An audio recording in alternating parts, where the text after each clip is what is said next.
Good evening. I'd like to call this regularly scheduled meeting for Tuesday, October 7th, 2014 to order. If you'd all please rise and join us in the Pledge of Allegiance.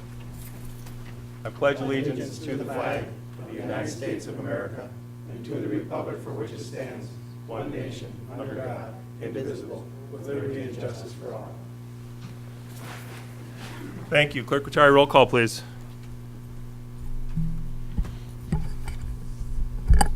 Trustee LaRue, Here. Trustee Pompo, Here. Trustee Durant, Here. Trustee Truscott, Here. Treasurer Johnson, Here. Clerk Rattari is here, and Supervisor Limata. Here. Staff present is Mike Springer, Dan Adamini, well, your committee members, I should say, Dave Wiegand. Staff present is Manager Gerard, and I know Public Works Superintendent Page will be here shortly. Thank you. The next item on our agenda is the consent agenda. As you know, the consent agenda is there for items to be dispensed with that do not typically require immediate board action. This evening's includes your approval of the prior meeting minutes of September 16th, received committee and reports from the Marquette County Solid Waste Management Authority, draft minutes from September 10th meeting, which were an interesting read if you haven't read them. The Fire Department draft minutes from September 8th, the Recreation Committee draft minutes from September 24th, and their agenda for their special meeting of October 7th. Also includes correspondence not requiring board action, notification of a Michigan DNR open house. Has to do with forest management items on October 23rd, and it will be held here at Marquette Township Hall. The Fire Department memo regarding pump and ladder testing. Bills payable this evening in the amount of $492,201.61. We also have financial statements of August and the Treasurer's Report of August 2014. Are there any items on the consent agenda that any board member would wish to remove for further discussion? I'll make a motion we approve the consent agenda. Support. A motion and support to approve the consent agenda as presented. All those in favor? Aye. Those opposed? That motion passes. Thank you. The next item on our agenda is approval of the remainder of the agenda. I did have a request from your township planner, Jason McCarthy, had asked if the board would be interested in moving up items number 8D and 8E to the top of the new business and renumbering down. Therefore, he would be able to move out of here a little quicker since we do pay him to be here this evening. And So moved. Second. we have motion and support. Are there any other items on the remainder of the agenda the board would wish to address? Seeing none, we have motion and support to approve the agenda as amended. All those in favor? Aye. Those opposed? Actually, a point of order, change, it's cleaner for the minutes if you make a motion to change the agenda, reorder it, and then make that motion first, approve it, and then make the motion to, have the agenda as amended, so. Okay, so I'll change my motion to amend the agenda to renumber. That'd be correct, yeah. Okay. Support. So we have motion and support. You got the two. Yeah, it would be moving those two up on top and then re-lettering them.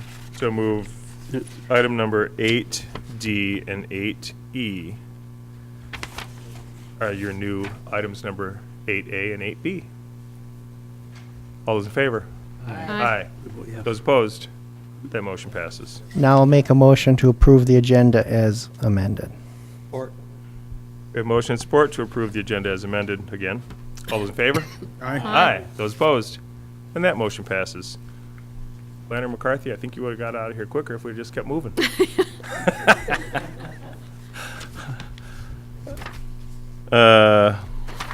Next item on our agenda is public comment. Those members of the public wishing to make comment may do so at this time. If you would please approach the podium, first, last name, and address.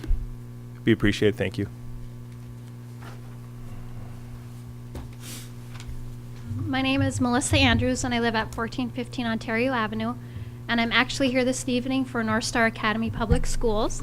I'm here to announce that we are having again our annual fundraiser, and it is at the Holiday Inn on November 1st.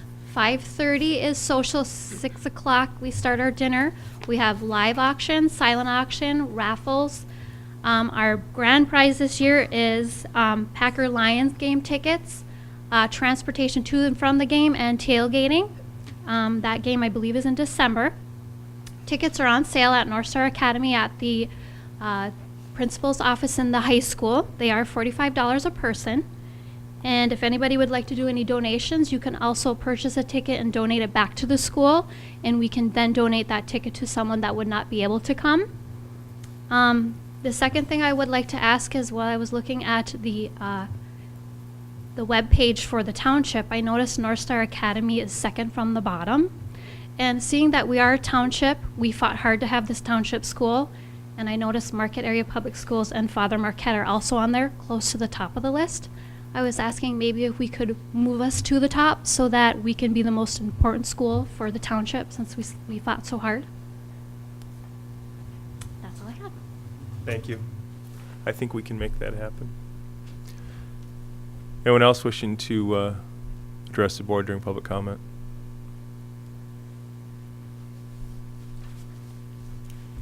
Dave Wigan, 350 Brickton Road. I'd like to reserve time for items 8, C, and D.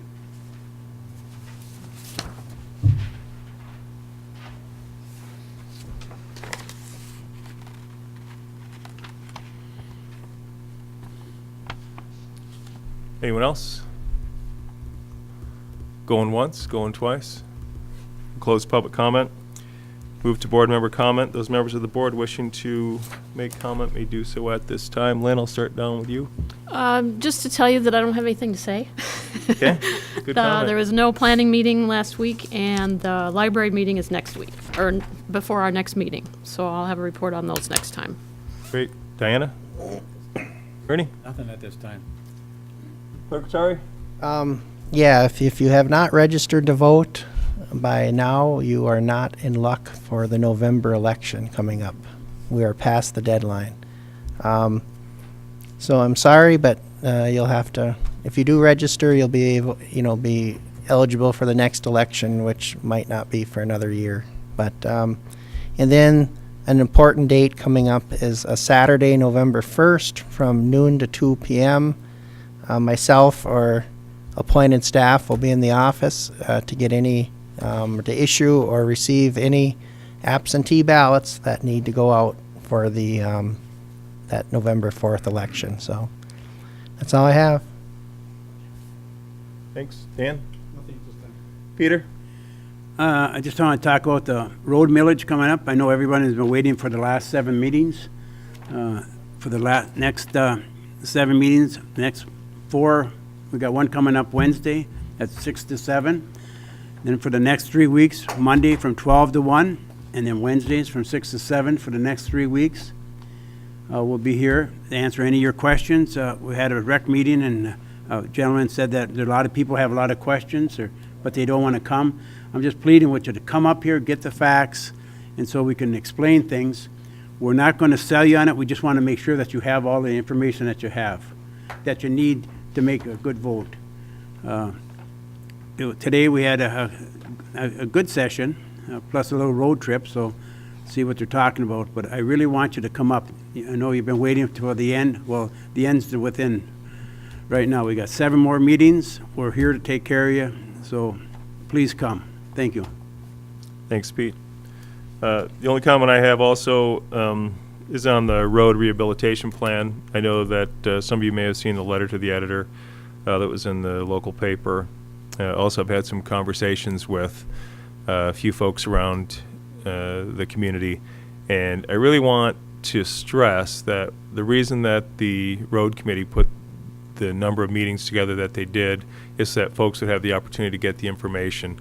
I want you to know that from our perspective as a board, the volunteer committee of the road committee worked hard on this plan, and they did it in response to all the requests from residents over a many number of years, whether it was in the citizen survey that we mailed out or it was in the strategic planning sessions that we put together. And we asked, what's the number one issue in the township that we can positively impact?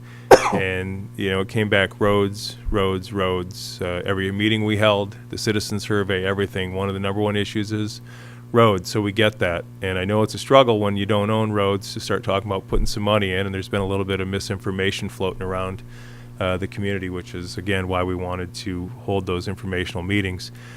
Our perspective as a board is they presented this plan, and we agreed to put it out as a millage question. If you turn it down, we're not upset as a board. We'll continue to do what we do by trying to fix one road at a time. Clearly, it'll take us a lot longer than the 15 years that this millage would be, but either way, we put it out there to try to be responsive to what the citizens were asking us for. If, as a block, the majority decides that they'd rather not see that millage increase come through, they want lower taxes and they're willing to drive on roads with the idea that one day the county will have enough money to fix our roads, that's fine too. We're here to respond to what your wishes are. I would commend the road committee because it was a tremendous amount of work that they put into place and worked with staff to make this plan, this rehabilitation plan, put forward. It's unique in the state. I think it's very aggressive, but it really would put our roads top notch. But again, from a board's perspective, we're here to respond to what the voters want to do, and if the vast majority of residents would rather have worn out roads and hope that the road commission will one day have money, we respect that, and we'll come back the following year with another millage and a much scaled back plan to fix one road at a time, like we have been doing in the past. With that, and one other announcement as we're talking about roads is Erie Street by Lions Park. The construction has started on the new ice rink and warming shack. You're going to see some equipment moving around out there. The pavement has been taken up, so that section of Erie Street is permanently closed, and just so that you're all aware of it as you go through there. There's going to be a lot of activity going on out over the next 6 weeks, or as long as weather allows us. But we fully intend to have the ice rink operational by this winter.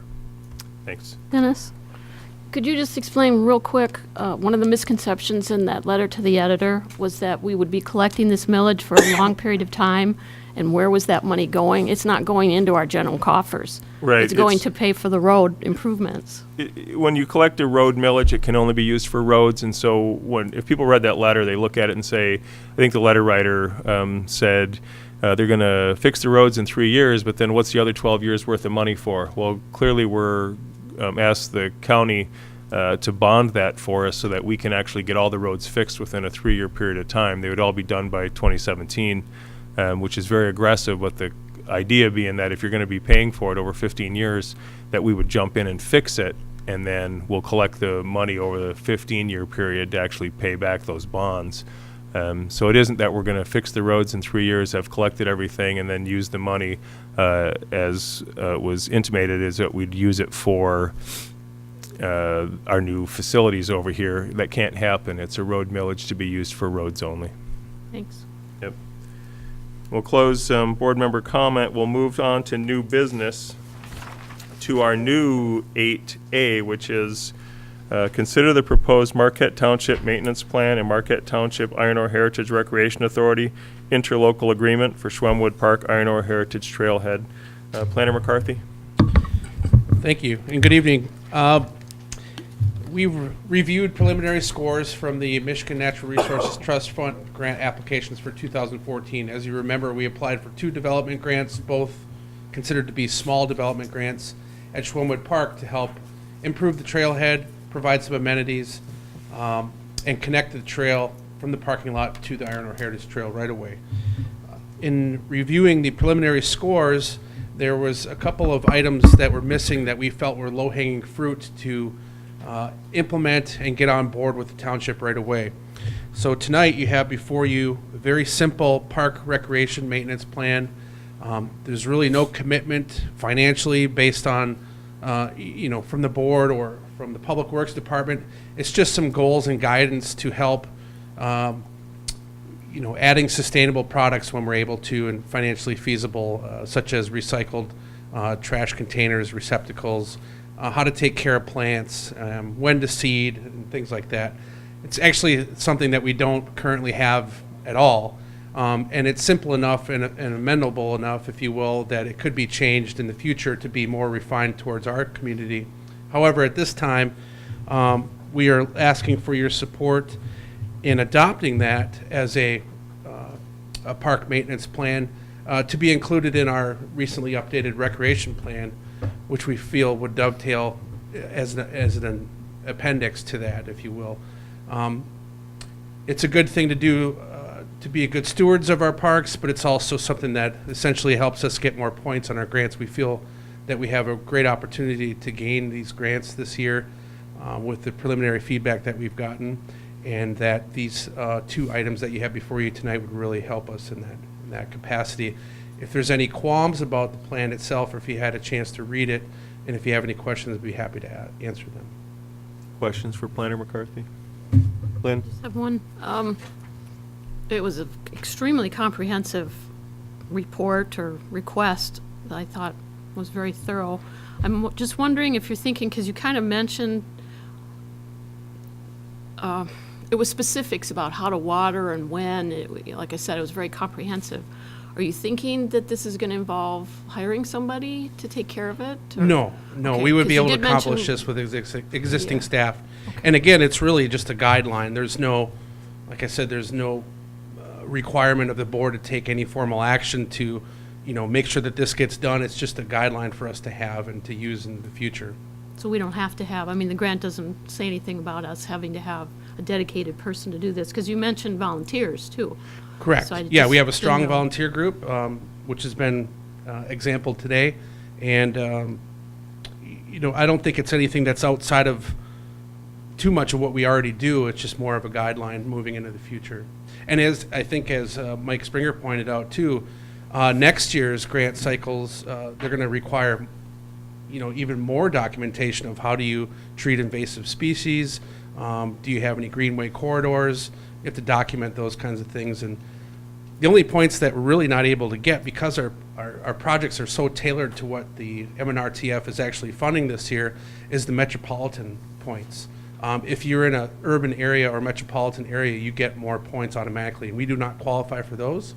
However, our points or our scores are fairly high, considering that we don't have those metropolitan points. So we feel confident that if we are able to obtain and pass these things, that they will add to our score and help us achieve our goal.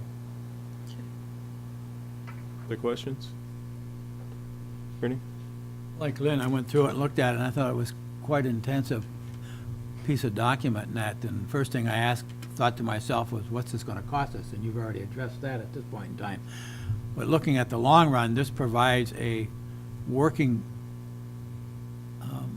product for maintaining the park that we have at this point in time. So eventually it's going to have some dollars going to have to be associated with it in the future as we move forward in that.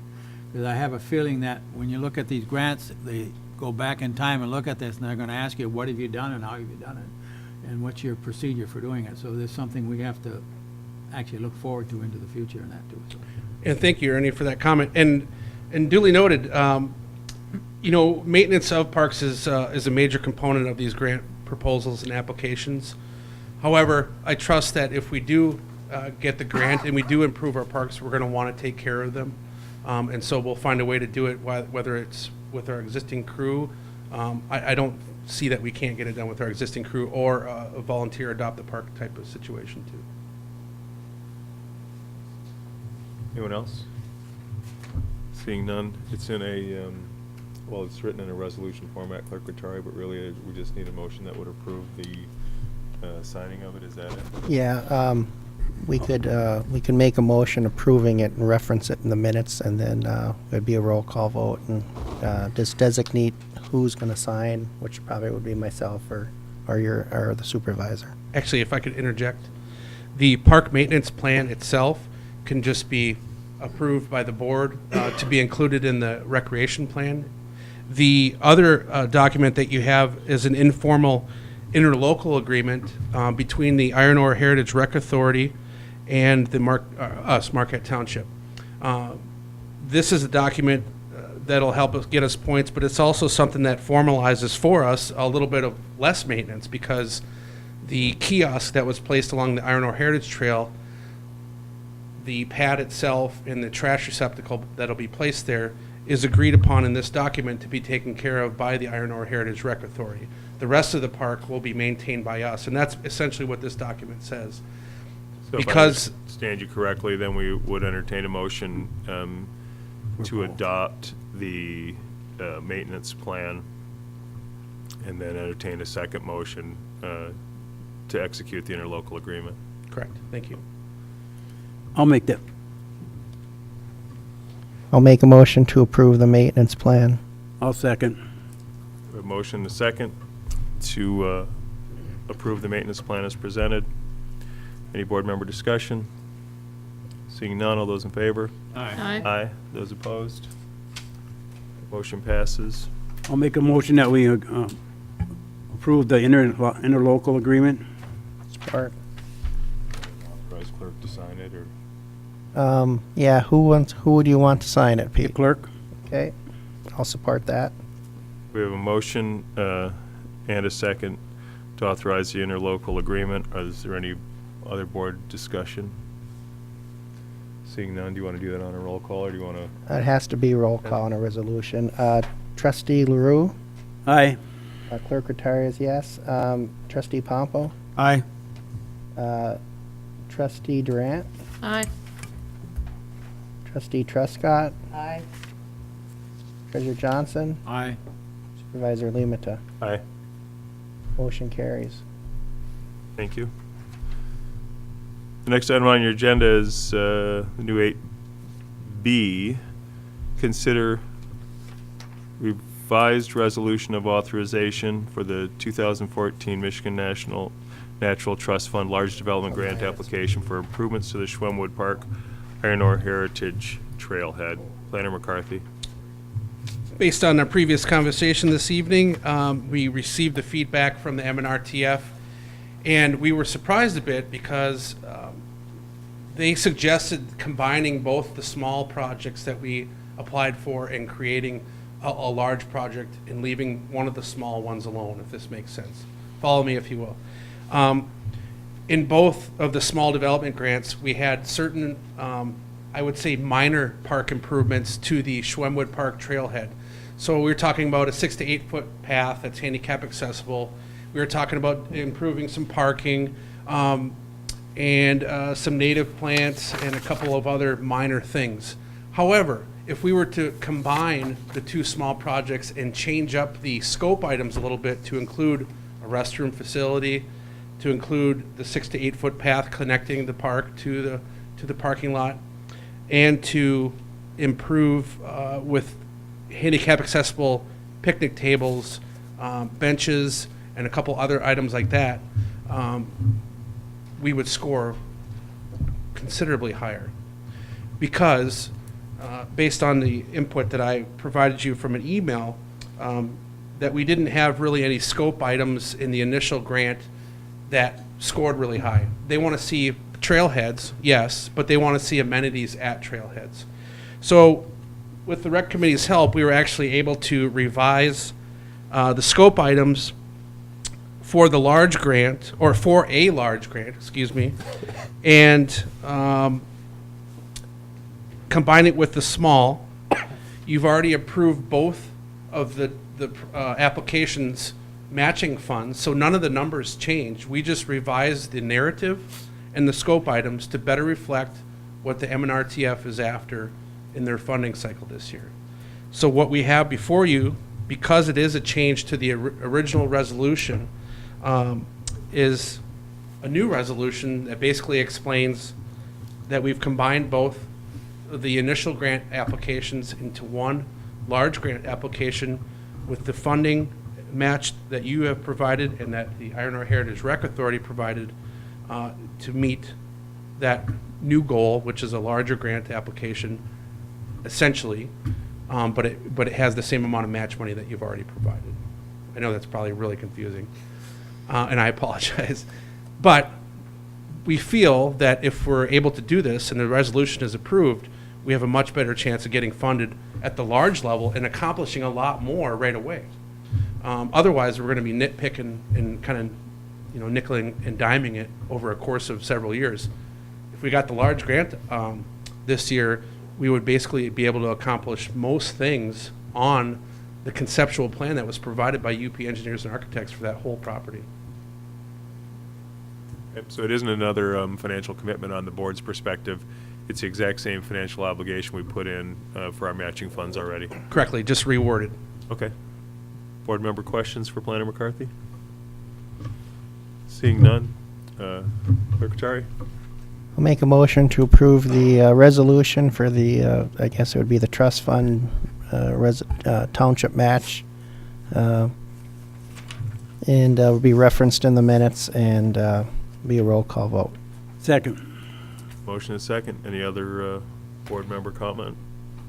Seeing none. Clerk Rattari? Clerk Rattari is yes. Trustee LaRue? Yes. Trustee Truscott? Yes. Trustee Durant? Yes. Trustee Pompo? Yes. Treasurer Johnson? Yes. And Supervisor Limata. Yes. Motion carries. Thank you. Thank you. Thanks for your work, Jason. It's going to bring us up to agenda item number 8C, consider employee GPS. This was asked to be put on the agenda by Trustee Truscott, so I don't have any other materials before me other than as a discussion item, and I'm going to turn it over to Diana. I asked to have this put on the agenda because was wondering if it could be considered as an option. Since there's so many other places and entities that have GPSs in their vehicles, I think that it's something that we should consider having in our trucks. Do you want to put it in the form of a motion, or do you just want to have it open for discussion? I'll make that motion.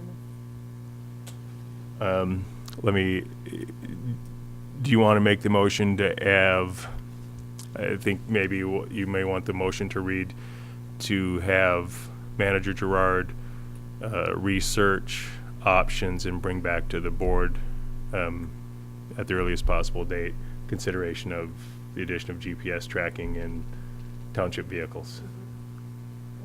Okay. I don't want to put words in your mouth, but just, That's it. okay. Is there a second? I'll support it for discussion. Okay. We have a motion and support on the table, and we'll open up for discussion. Just have Manager Gerard review and bring back to the board the costs associated and what that would look like at a future date. Board member comment. Pete? I made some calls on, because there are costs involved with this, and I don't personally feel that the cost would justify what we're trying to do on this. Marquette, City of Marquette, they have over 40 vehicles. They do not have this. Escanaba, with 225 vehicles, does not have this. Light and Power, they don't have it on all of theirs. Marquette County Road Commission, out of 83 different units, they only got 15 on with GPS. With our size of our group, I wouldn't be able to justify putting this on this. I think we can control our group other ways of doing it. If we have a problem, we should sit down with them and talk to them about it. And there are other ways of managing people, and GPS is not one of them, I feel, for our particular case. It's expensive, and it's there's benefits to it. I mean, the GPS, I mean, if you want to, there's areas that you can fence off. I mean, it goes right down to if you want to have a, say, example was thrown out there, the Easy Stop. Okay, if I want to fence off the Easy Stop, in which I don't like doing that because that's a business in our community and we should support it, whatever. But you could put that particular business on the grid, and anytime our vehicle would go there, the alarm would go off. Do you really want that? I don't. And for the cost of somebody to monitor that thing, I used to sit down, and every time a vehicle would go over 10 miles an hour, my cell phone would go off, and then I have to go to the computer and see. if we had vehicles out in all different areas, like the snow plows do. I talked to Jim Iwaniki. If a customer calls up and said, well, you didn't plow my driveway for 2-3 weeks, well, he can go on his computer and he can say that. Do we have that problem? No. Our service rate is very high. Had a person told me the other day, within an hour, his grinder was taken care of. I don't think we have that problem. The people they work 10-hour shifts.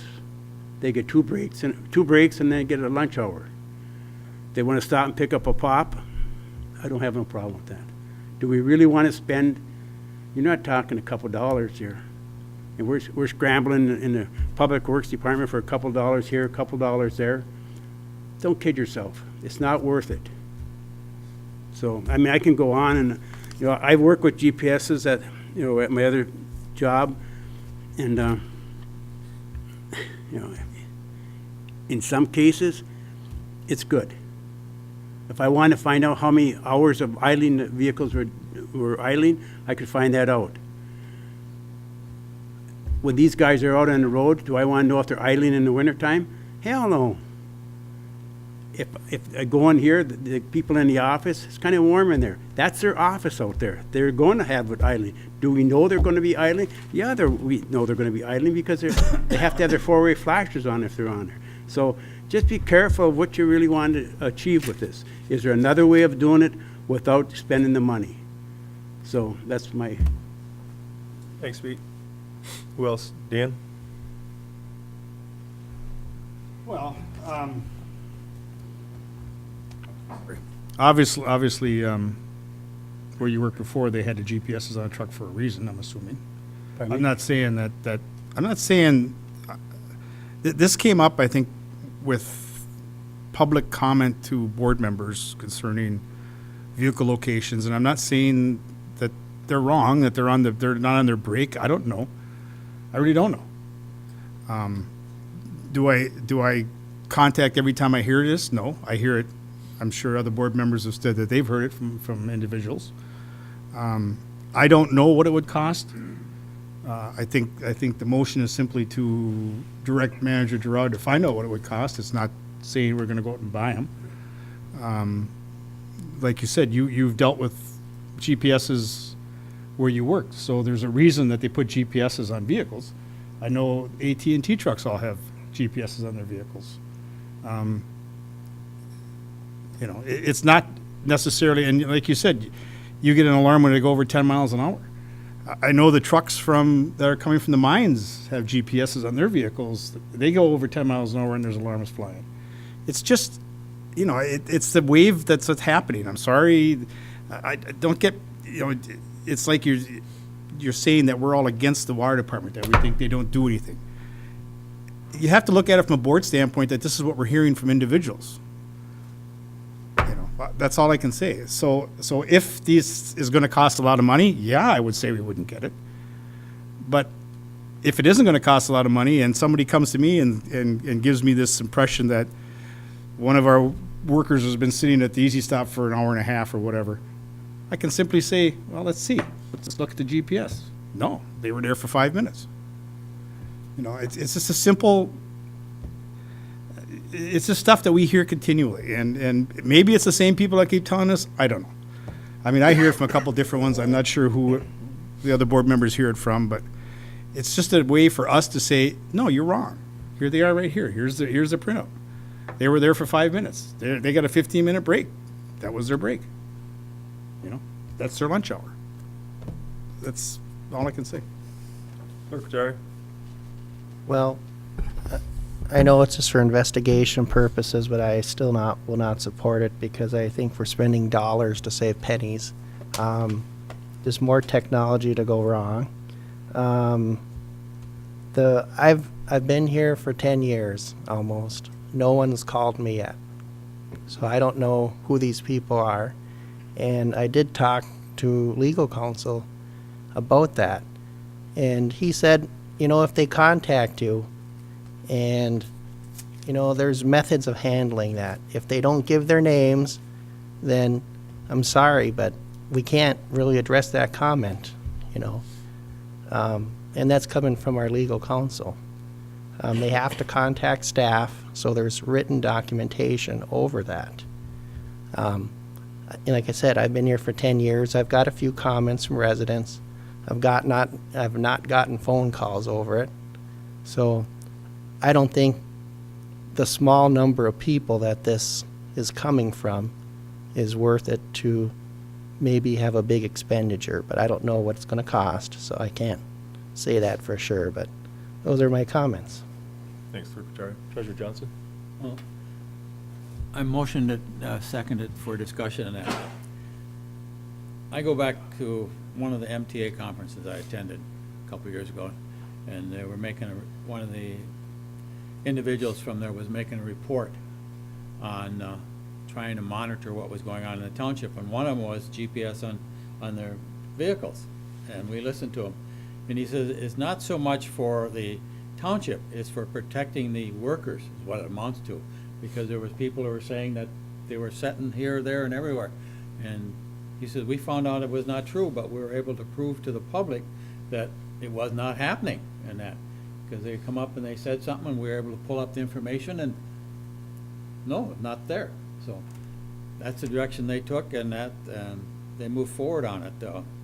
I've had a number of calls on that. Some give their names, some don't, and I listen to all of them and that, and they get to be, I think it's real serious, then I'll contact staff. But I don't ask their names. I figure I don't want to get into that because people won't call me anymore. I've had people stop me at Walmart, Target, food store, grocery stores and that, on different things and that, and it's a little bit of everything. So I think going on and getting some information on it, because there's a couple different ways you can go. You can go to real time, which is going to be expensive if you go that way, or you can go where it's put in a server somewhere and you can pull it up anytime you want. So there's a number of different ways to go. I think it's all what we as a board foresee is the beneficial for the township in that. I don't know which way to go at that point in time. I think this has some very good parts and has some downsides. So I look at it trying to protect our workers from the comments from the public out there is what I'm looking at this point in time. That's all. Thanks. Diana? Well, like Dan said, if you had a track, then you could know where they're at, and people call you and say you could check on it. I don't know what the cost of it is in the vehicles, but that way, since no one wants to call anybody else on the board and let them know about it, then I've has to put it on here because people call me and tell me about it. And I just thought since Napa has it, Advanced has it in their vehicles, BLP does have it in their vehicles, but I don't know the cost of it. If it's too costly, that might be a different story. But I think it's something we should check into because that way we know where they're at. Then if anybody has questions, then the questions get answered. It can't be, we don't know. So that's why I think it's a good idea to be considered and get some prices and go from there. Okay. Lynn? I have had calls of, not lately, not recently, but people questioning me as to, well, they do ask the same questions. Why do you have to have two people standing over a hole? So I explained to them what I know about it. One's in the hole, definitely somebody's got to be above. And then what about that park, sitting at this store or sitting here at somebody else's house for 2 hours or whatever. So I can see why Diana probably got the same kinds of calls, whether the same people calling me, I have no idea. Sometimes, like Ernie said, they will give you your name, sometimes they won't. We've talked about this, and I was going to mention the MTA class too. I went to that one too, to protect the employees. And it might be the same person calling over and over and over. You never know sometimes. But I don't know that I'd want to be that, I don't want to say extravagant, that's probably not a good word. I think Diana's intent is to solve a problem, and this has either been suggested or she decided that it was a good way of looking at it. But I think if there are issues, maybe we should have gone to Randy and said, maybe Kirk needs to look at this, whether there's disciplinary or I don't want to dismiss people because they don't give us their name. From a legal standpoint, I can understand that as far as a complaint. But we do want people to call us if there's something that they need to have discussed. And that's what Diana did. She put it on because the public is asking her for some kind of a solution. So do I think this is a solution? Probably not. But I think staff needs to know that it is an issue and somebody needs to look at it, whether it's to come up with other ideas or talk to Kirk or whatever. But I am one of the ones that have gotten calls and gotten stopped in the stores. Not tons and tons, but I always just say, call Randy, call Kirk. I can't do that. I have no control over what happens out there. Thanks, Lynn. Dave, I'm sorry, you had reserved time to speak. Do you want to? When I saw this on the agenda for tonight, it struck me as rather curious. I went back and I looked at the work session from September the 30th, and I think it was very evident that this is where this was generated from. And I think if it was a management technique that was being put into place to enhance better management of their employees, I think that'd be a whole different thing. But I don't think there's anybody out here that works for the Public Works or anybody that watched the September 30th work session that would think that this is a management tool that's being explored to improve the management of the public work employees. I think it's pretty much a slap in their face. They were praised all winter for the attitude they had towards their job and the work effort they put forth. And now during a budget session that degraded into a shouting match, I think it's inappropriate at best that it be considered under the light that it's being considered. I think if it wants to be considered, it should be considered under a management tool, not under a punitive tool, and that's where it is now. It's being considered for punitive. And like I said, I watched that meeting on September 30th, and it was embarrassing. Thank you. Thanks for comments. I know the motion is just to have the manager explore it, come back with costs. I won't support it. And I've said my reasons before. I mean, we're a small group. We have a small group of employees. We have a small group of vehicles. I think that our money and time is better spent. One of the things as a board member, and I haven't received any of these phone calls. I've never had one in my time as supervisor.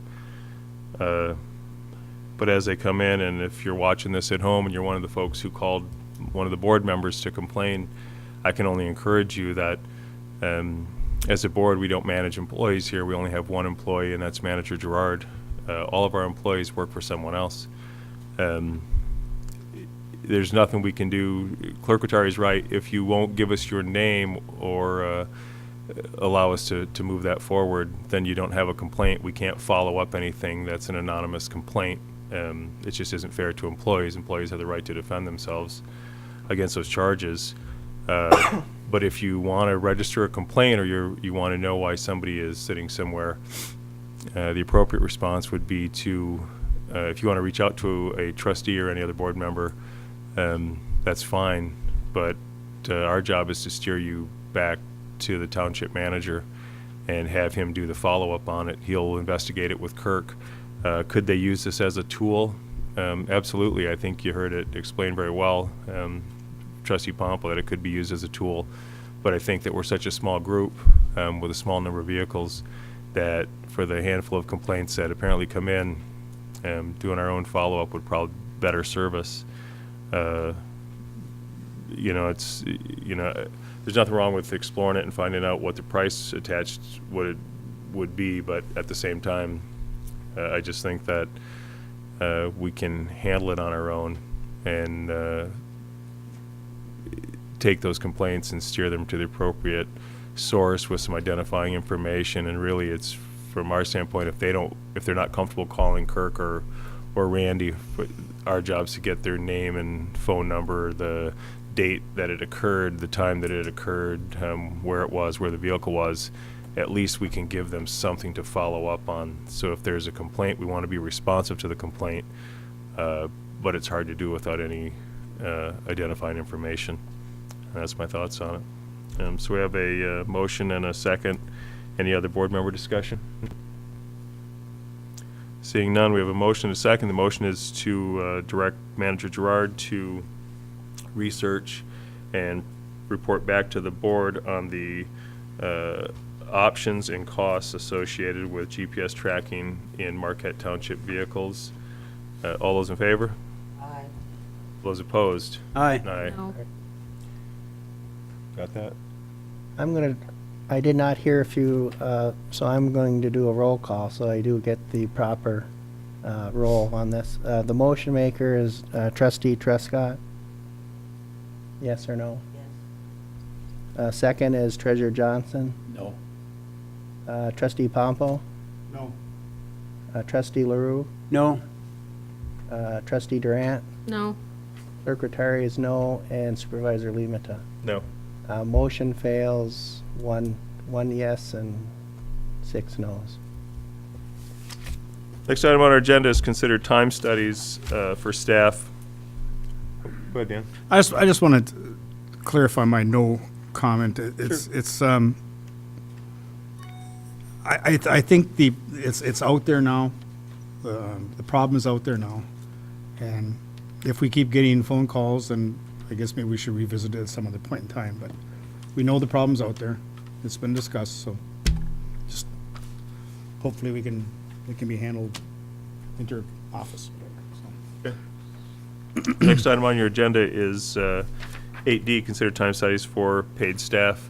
Dave, you did reserve time on this one also, so I don't know if you covered it in your last one or if you want to address the board so I don't forget you before we move forward. I would just comment, and they're pretty much the same as my comments on the last agenda item, but I would think time studies are something more reserved to be utilized by managers of their departments to better improve their service. I don't know that it's something the board should be implementing across the township staff. I don't know what good that can serve. If the different department heads want to embark on some time studies to improve their department's performance, I think that's commendable, but again, it's the way the whole thing was generated. Thank you. Thank you. Thanks for your comments.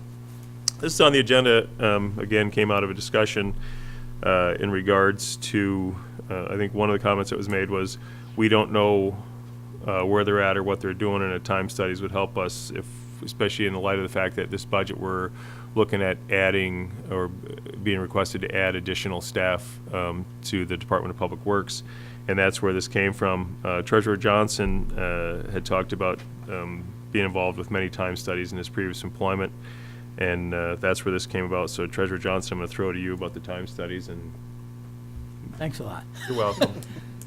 No, I have done time studies. As I indicated in the meeting, I don't like them. It's nothing but a lot of work. And that it takes a long time. It's not something you do in a week or 2 weeks or a month or that. It takes 6 months to a year to go through the whole works and that.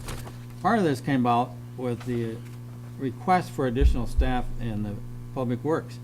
To me, whenever I had to make requests for staff, I had to come up with tangible and quantitative data to justify it and that. And there is none available at this point in time for me as an individual to go through and do that. So this comes about as far as budgeting additional staff. And the only way I can do it and come out and be satisfied if I'm going to vote for additional staff is to have some quantitative or tangible data in front of me.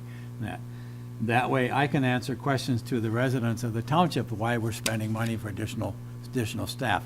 Because right now, we have mixed information. Director of Public Works says we're running behind, we can't seem to get the work done, we need 2 people to do it. The manager in his written documentation indicated that he was not supportive of it, but at the last meeting, he came out in support of it. So to me, I'm sitting there right in the middle as to which direction I should go without some real good data sitting in front of me at this point in time to make those decisions and that. So whether it's a time study or hiring some firm to come in and do a study, I don't know. But I think, from my standpoint, I need something and some documentation for me to move forward in additional staffing at this point in time. And that's why.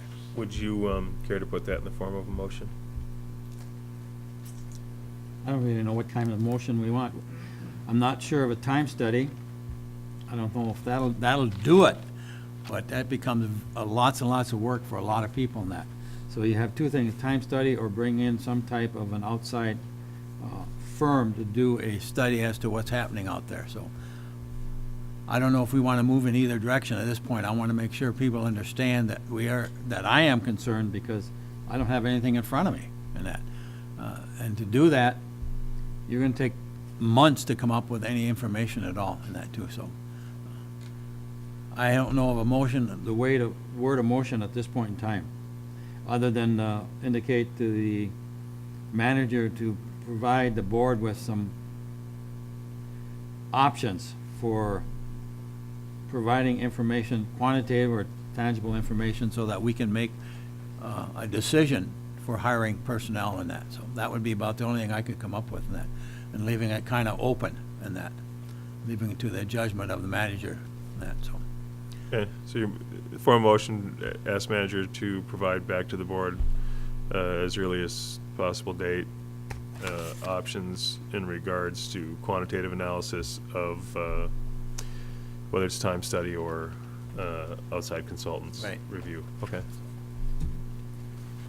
This all comes about because of the budget and that. Okay. Is there a second? Motion second for discussion. Anything to add, Ernie?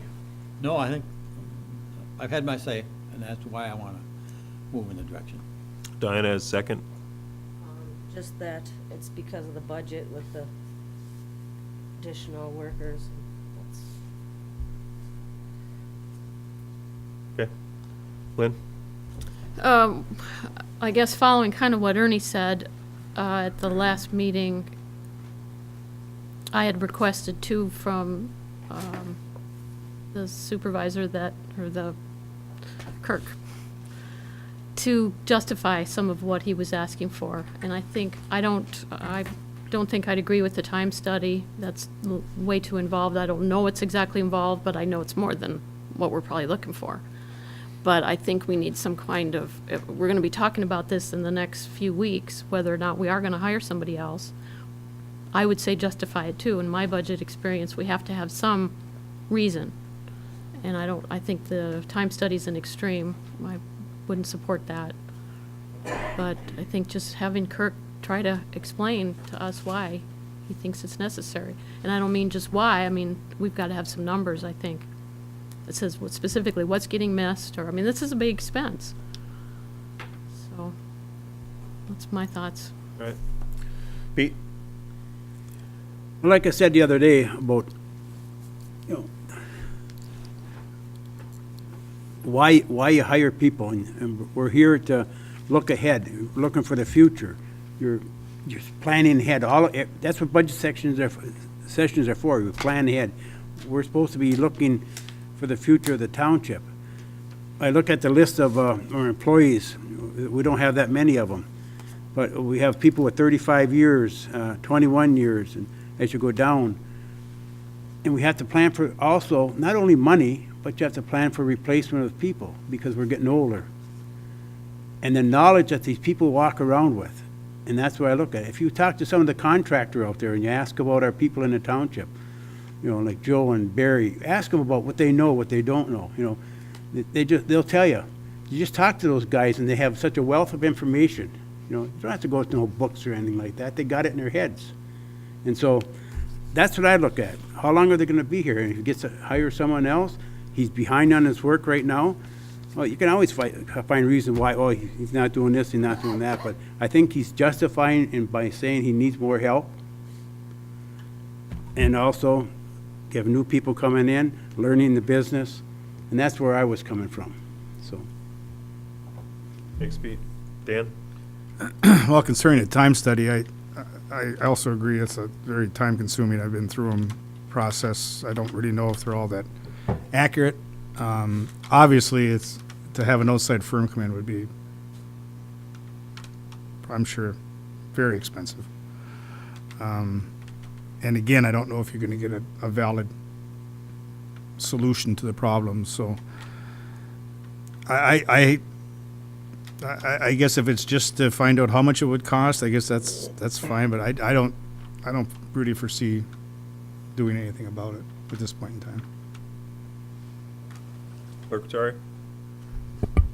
Yeah, when I was on the board, let's see, 6 or 7 years ago, this concept came up and we shelved it in those days too. I'm not supportive of it, of a time study, I should say. I have a different background than most of the board members. I come from the utility side of things, so I understand things a little bit better, maybe in the water and wastewater than some of my other board members do. But that's because of my background. I work in it. So the data and such that I need to justify someone isn't, I guess, to me, as important as other things, because I know, because I work in that field every day, and I know things aren't getting done. However, I don't, maybe we can better utilize staff in other areas too. I'm not sure. But I would like to see some options on this. But I would not, I will not support a time study on this. Thanks. I guess my thoughts on it are, all my background in business management, and most of the recent literature, if you start reading about the books that are making the rounds now that are the favorites of all the Harvard business guys, talk about empowering your employees. It's more about strength finders, playing to people's strengths, giving them the latitude to make decisions and take ownership of their work and move forward. So across the country, there's a much bigger movement from a management perspective about having people consider giving them some autonomy in their work, knowing that giving people that sense of empowerment, that autonomy to make decisions and move forward for what's best interests of their department or their jobs, or for us it boils down to the township. Tells me that the most recent literature says that's where we're shifting as a country. Time studies to me is more of a babysitting tool. It's more of a carrot and stick, and I just don't think that in today's environment and with the folks that we have working for us, I think we have great folks. I think that they work hard. We certainly have gotten a tremendous amount of compliments, as was alluded to earlier by Mr. Wiegand, for the way they handled the big freeze up. I think that there were probably some other municipalities that maybe didn't get treated as kind.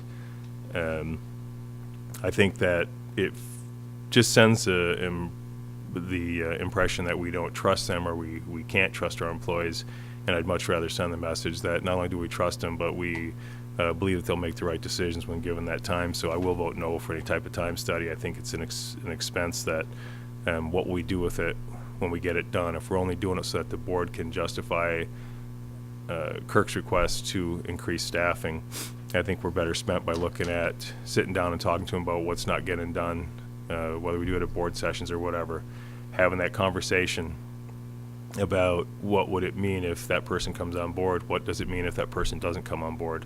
I think we can be better served as a board by taking a look at some of the factors right now. The last time we expanded his department was 2007.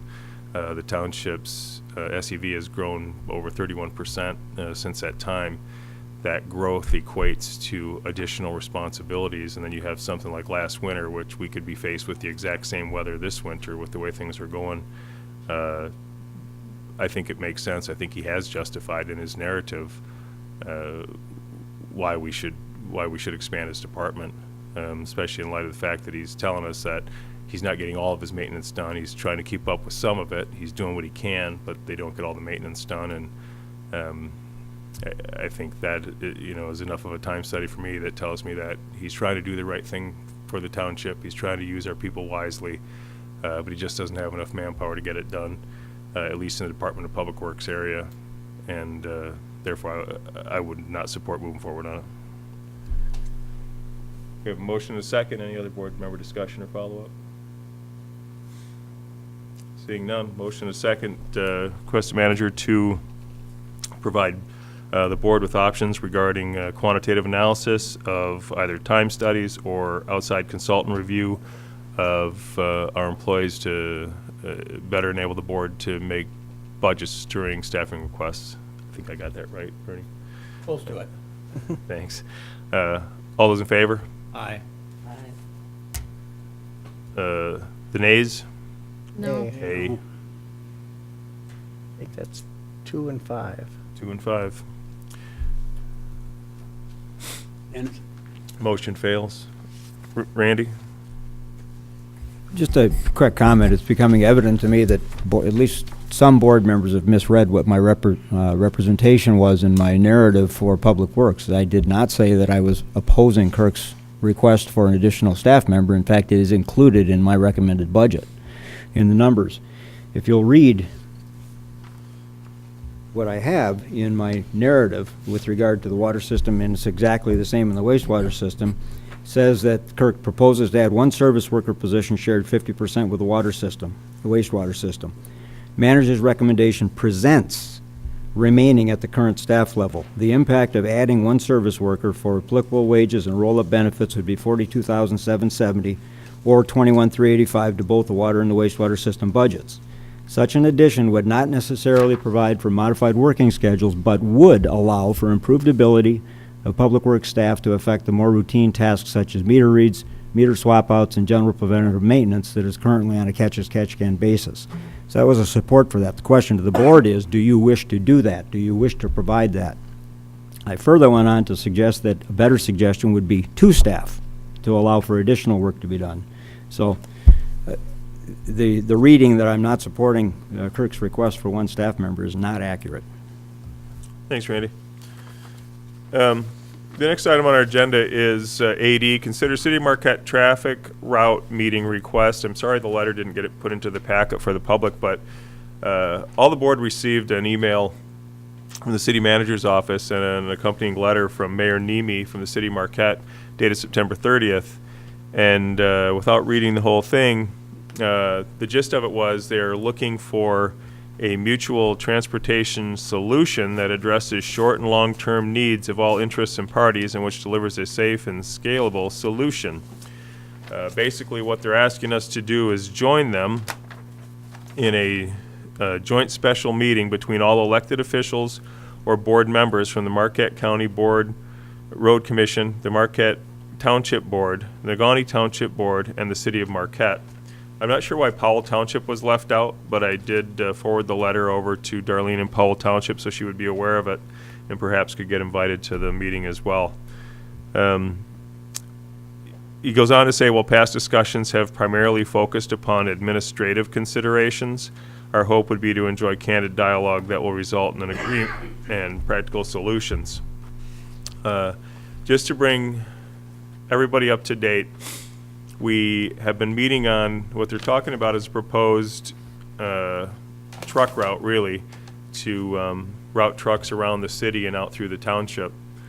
We have met and continue to meet and have for quite some time. A year ago in October, after they had proposed an ordinance that would stop all truck traffic from the city and push it out through the township, I called for a meeting here at the Township Hall, which was attended by about 80 folks. And in the end, we left with what we thought was an agreement to move forward with a regional traffic study that Lundin or Eagle Mine had agreed to fund up to $500,000 so that we could make well-informed decisions on what would be the smartest thing to do from a traffic routing perspective for the next 30 to 50 years. We continued to meet after that. The meetings were called by the folks from Eagle Mine and by invitation. It was Manager Gerard and myself representing Marquette Township. There were 3 city commissioners, which was their negotiating committee that they put together to negotiate with Lundin Mining Company. Bill Vida was in attendance, and then various county officials, Scott Urbish, Jerry Corkin, Marquette County Road Commission, Jim Iwaniki, Bill Carlson from Negaunee Township, Darlene from Powell Township, And we continue to have meetings every few weeks to discuss what would be the best way to proceed. Those were interrupted again. That started a year ago in October. We thought we had agreed it would be about an 18-month process to move forward, and we had the funding. Lundin unfortunately had to pull back the funding when we were told at a meeting that the city of Marquette would not entertain anything, including putting a north-south truck route in place, until they had a deal on the books with Lundin Mining. So all those meetings were suspended for about 6 months while they hammered out a deal. We came back together after they were able to reach a amenable agreement, and we started to discuss it. The city proposed that they would allow some traffic to go through the city on a north-south route, but only for 2 years, and that if the bypass through Marquette Township was not permitted and financed within 2 years, that they would stop their north-south route through the city of Marquette. Marquette Township board has always taken the position that for us to do anything, a couple things need to occur. The city needs to maintain a north-south truck route through the city for those trucks that are attempting to go up through Powell Township, for example. Our biggest concern about putting in a bypass, and this one would come out at to Midway Drive area that is being proposed, it would require all the trucks, if they can't go through the city, to now drive out through the busiest corridor in the UP to get to that bypass, and then coming back south and east, also doing the same thing, coming out and going back through the corridor. So the net effect of our goal as a township was to move commercial truck traffic as far west as we could. The net effect, if the city won't maintain a north-south route, is that we actually increase the truck traffic through the corridor, because all of the trucks are now driving, not only going out to head north, but coming back from the south and driving back through, heading east on the corridor. It would not achieve our goals as a township. The bypass came about and was brought up by Marquette Township. We've had it in our road facilities plan for about 10 years. Unfortunately, our funding went away when Lundin made the deal with the city to fund them for the 3.3 miles that they have to drive through the city roads to get back out to the township. They no longer had the ability, we were told, to fund the regional traffic study, which I think is unfortunate. Marquette Township Board would obviously prefer to make our decisions based upon fact-based, let the experts come up with a variety of options for us and not work within a 2-year moratorium. We've continued to present that to our neighbors to the east and let them know that there's a few things that we're not willing to do. One of the other things that the route would, that's as it sits now, would require condemnation of a resident's property for that road to go through, and it's not something that this board at this time was prepared to support as well.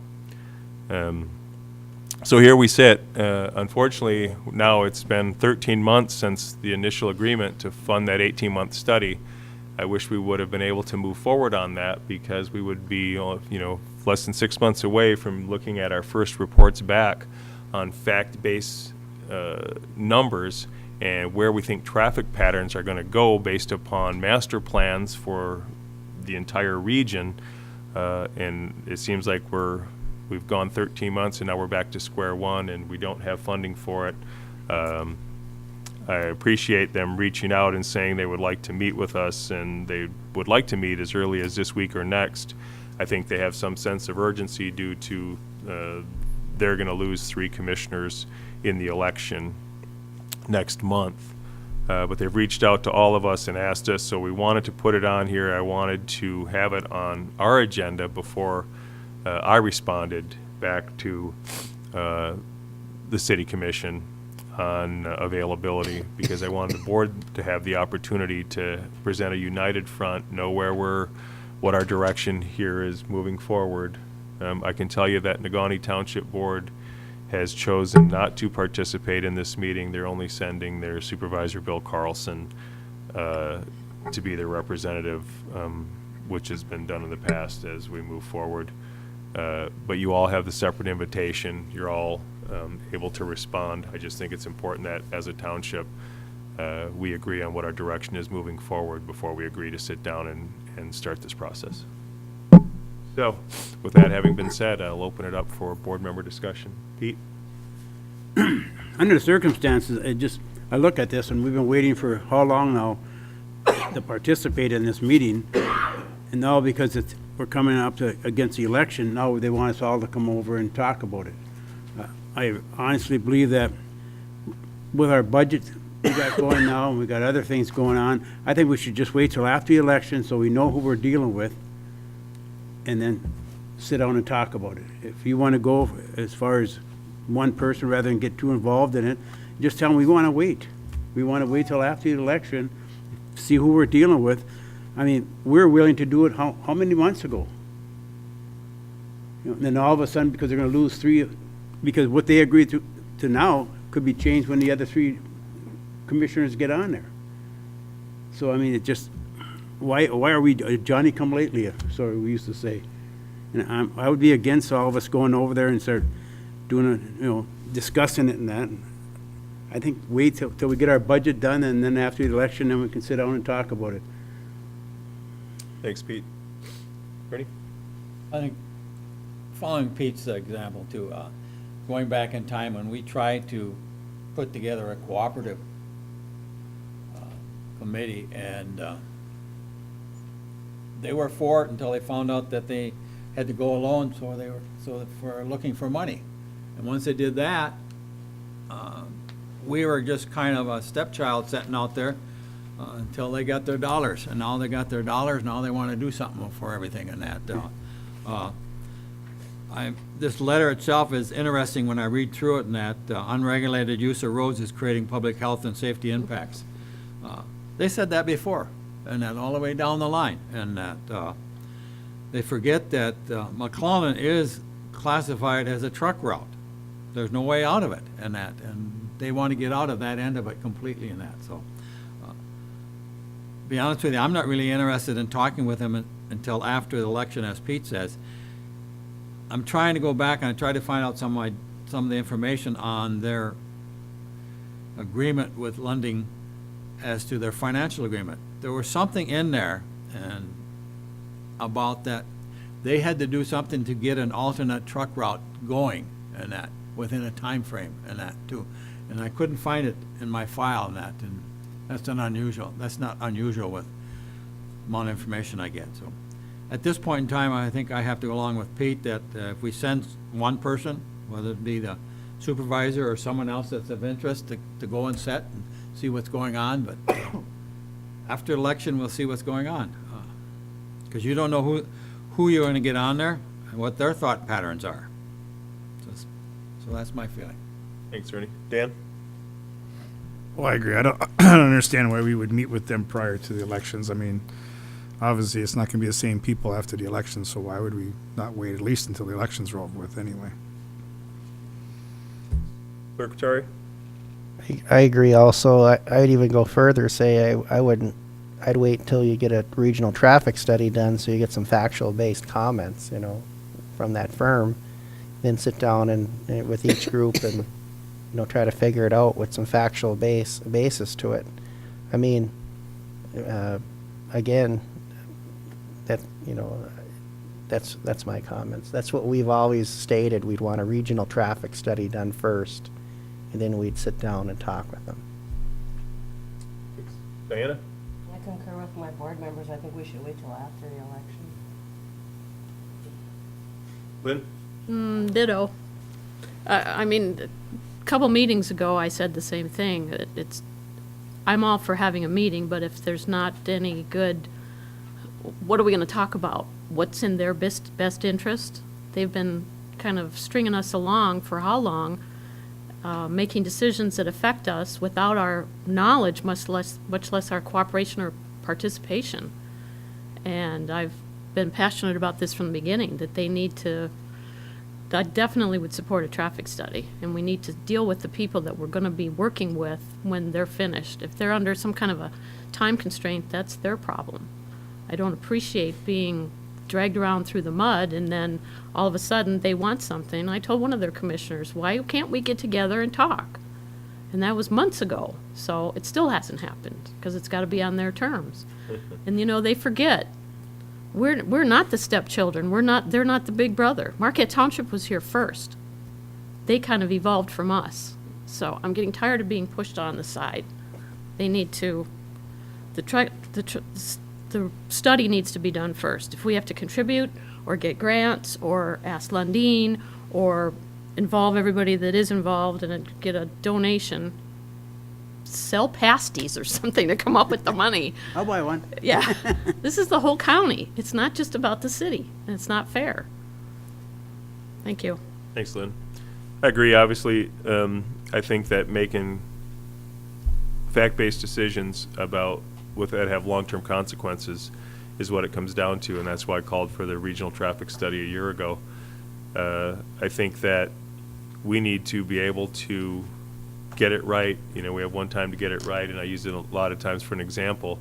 Do you think that if Marquette Township had the ability to jump in a time machine and go back, would we have put feeder roads in along the corridor? You better believe we would have, because we know what a congested traffic mess it is.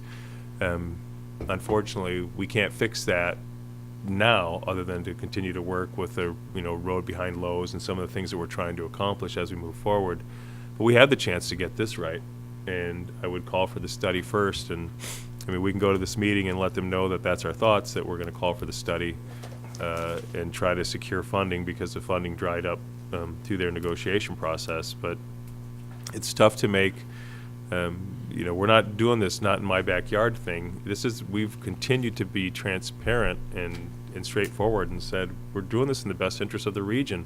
We want to get it right, not for tomorrow, but for 50 years from now or 30 years from now. And I think if we do it right, we'll have the support of the folks, the residents behind us, and we can be able to say, here's why we support this route over another. But absence that, we're just trying to say we need a road, we need it quick, because the city's got a 2-year time frame put out there on us, and that doesn't make sense to me. So we do have the request, we do need to answer it. I don't know if you guys want to put it in the form of a motion, or if we just want to have a consensus. Clerk Rattari?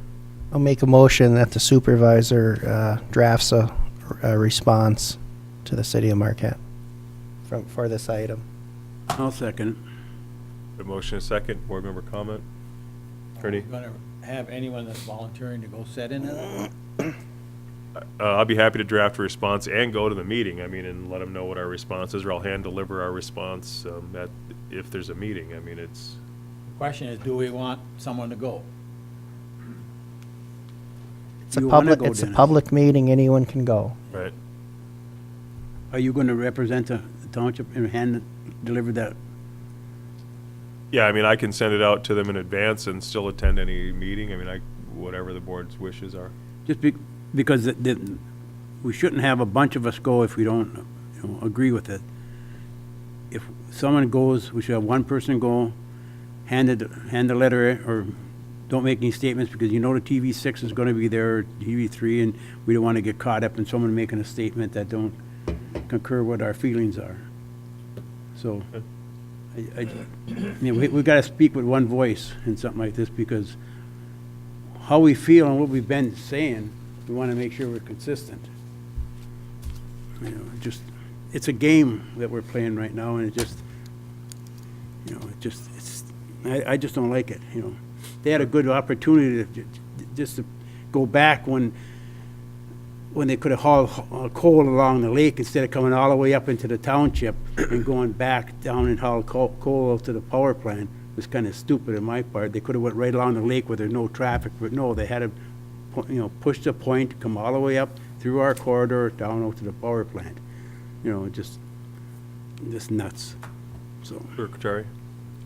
I'll amend my motion that Supervisor Limita drafts a response plus attends the meeting for the Township of Marquette.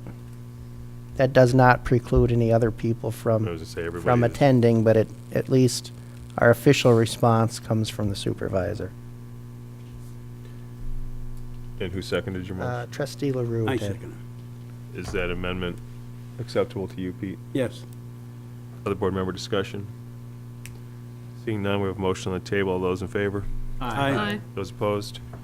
That motion passes. Thank you. I will send the response out to the board so that you see it before it goes out.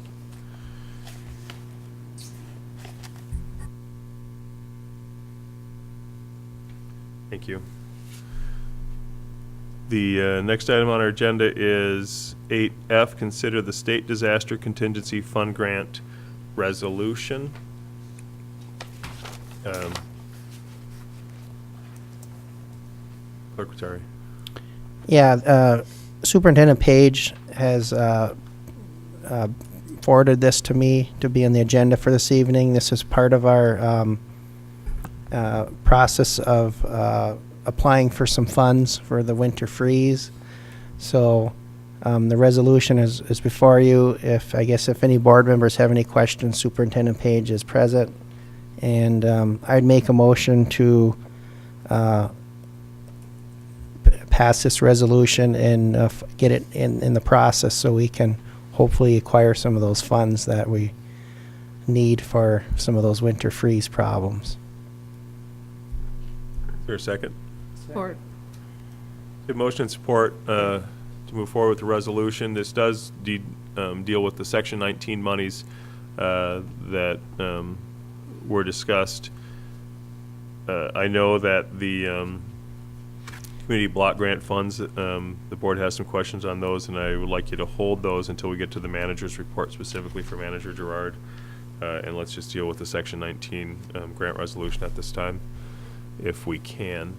I think it's no surprise to any of us, if you read the resolution, it's listed in there that the expenditures were extraordinary and totaled, up to $100,000 for this last winter. And this is our way of hopefully being able to recoup some of those costs back. Any board member questions for Clerk Page or comment? Seeing none, we have a resolution before us.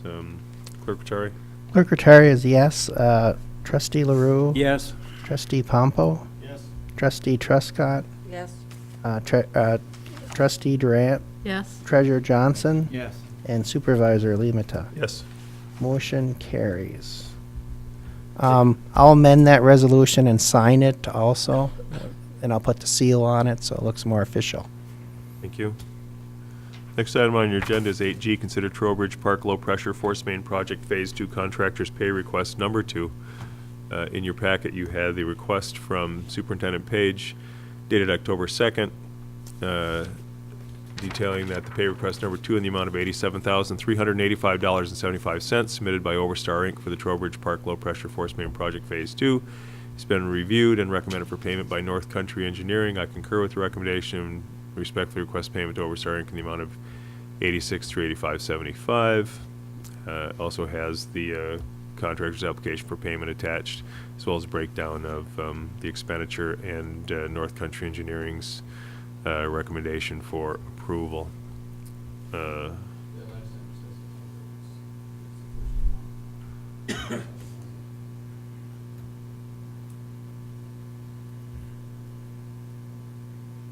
me get back to it.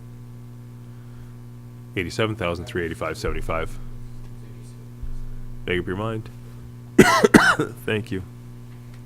So I would entertain a motion to approve the contractor's pay request number 2 in the amount of $87,385.75. So moved. Support. A motion and support. Any board member comments or questions? Seeing none, all those in favor? Aye. Aye. Those opposed? That motion passes. Thank you. Next item on your agenda, consider budget amendment number 2014-08. Clerk Rattari. Okay, here. Present to the board this evening the budget amendment 2014-08.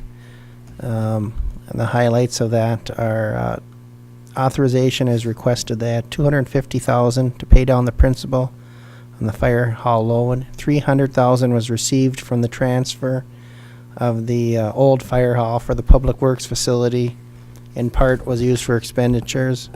The offset will be from the fund balance, and also $5,000 addition to the stormwater fund administration to pay for sedimentation control contract, and that will be from Stantec. The offset will come from retained earnings, And then funding is also requested for 2014 interest in the Public Works Facility loan of $18,000 per wastewater and water funds. The offset will come from the replacement and improvement contingency respectively.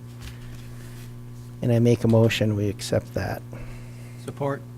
Motion and support. Board member comments or questions? Seeing none, Clerk Rattari. Clerk Rattari is yes. Trustee, or excuse me, Treasurer Johnson. Yes. Trustee Pompo. Yes. Trustee LaRue. Yes. Trustee Trescott. Yes. Trustee Durant. Yes. And Supervisor Limata. Yes, Motion carries. thank you. Next item on your agenda is 8I, Manager's Report. Manager Gerard. My button. You have before you a printed manager's report covering the preliminary budget process. Additional meetings need to be set by the board going forward after this evening's meeting. The local roads rehab plan has already been spoken to, so unless board members have any questions regarding that, I'm not going to expand on that. Street lighting project, just an update. We are finishing that. It will be completed by the end of this year, and if the budget request is approved, they'll be completed next year with $15,000 additional funding. Parking lot extension, the last piece of the parking lot extension, you probably noticed tonight the trucks are parked out there. They're about to install the last two lights on the parking lot, and that'll complete that project. Fire Prevention Week, there hasn't been much said about Fire Prevention Week as yet. It's usually observed the first full week of October. Right now, the fire department has a number of activities planned. A couple of them have already occurred that you see listed on here. Coming up on the 7th is the Crayon Club. The 8th is St. Christopher's Church. The 9th is the YMCA at Bandon Boom. The 14th is St. Christopher's Station Tour. And on the 15th, they have AMCAB's Brookton Center doing educational programs in all of those. Corridor Committee will be coming up next Tuesday is our next meeting. Following that meeting, the minutes from the last meeting will be distributed and available in your packet. Supervisor Lehman mentioned the winter freeze, this governor's winter freeze CDBG funds that were coming out. We did not apply for those. That was a decision that I made. When the governor issued the notice of that, there were 5 requirements that were listed. We could not comply with 3 of those requirements. So after conversing with Superintendent Page, we decided to spend our time on the federal funding and on the Section 19 funding that's coming up, as opposed to wasting our time on the CDGB. Basically, the issues, and I did challenge it with the governor's office. The issues were 3. There were 5 requirements, each of them worth 20 points in the evaluation process.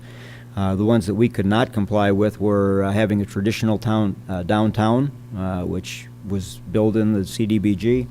We could not comply with also a requirement that we fund more than 15%, go beyond the 15% required funding. And the third was based upon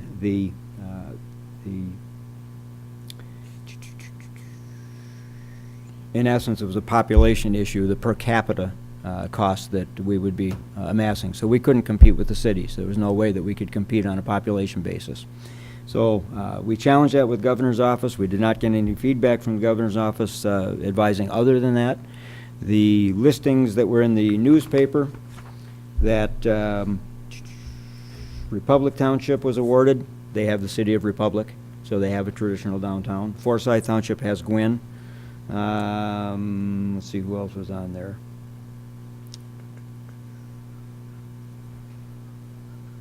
Powell Township has obviously Big Bay. I've challenged or requested information as to why Ely Township and Isthmian Township receive funding, and nobody's been able to give me that data as yet as to what their criteria was that they were awarded small amounts. So on that basis, we weren't eligible. It's typical. Community development block grant funds that come out always require now that you have a traditional downtown district, which we don't have. Thanks, Randy. I have another question for you in regards to the sale of the facilities. Yes. I just want to update the board on where we're at with the sale of our former township hall facilities.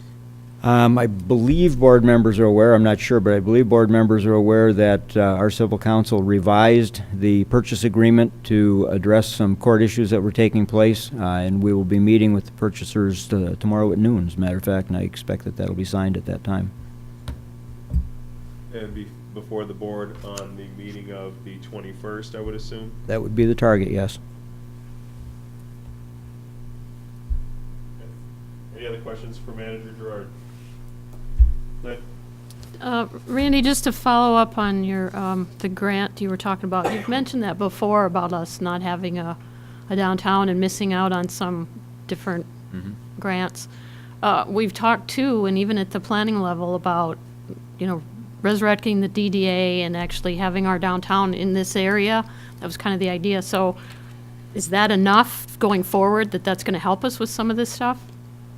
Typically, the definition of a traditional downtown is multiple stories, and we're still not going to have that. Unless we have the Up the Sky development start, then we'll have some multiple stories that we can argue that with. But the CDGB program basically is tailored for cities and counties that have downtown districts. It's no secret the governor's supportive of cities, not supportive of townships. That's no secret. That was his campaign.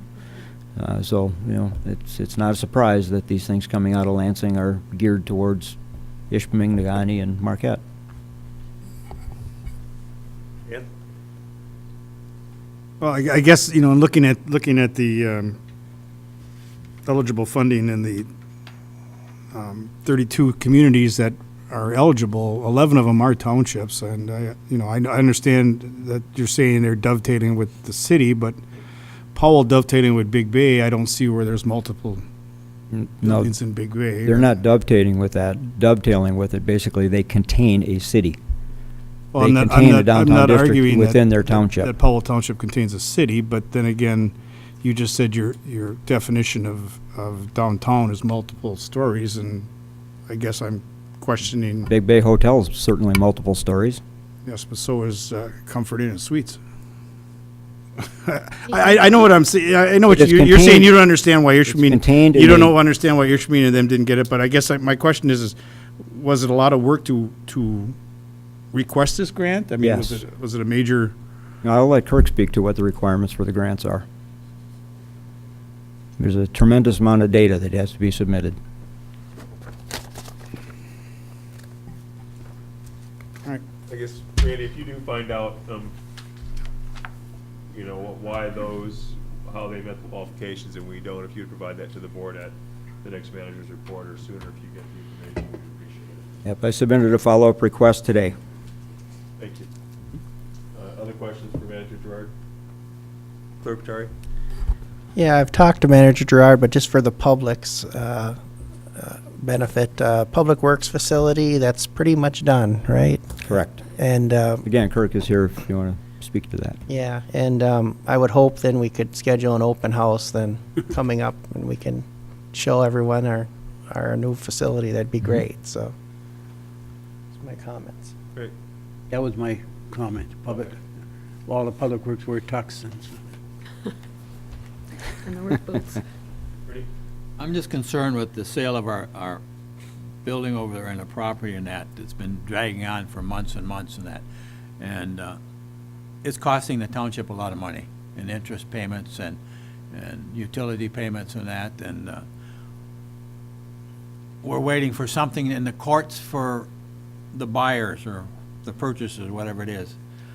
My feeling is that if they don't come forward by the next meeting, it goes out on the market. Let's get rid of it.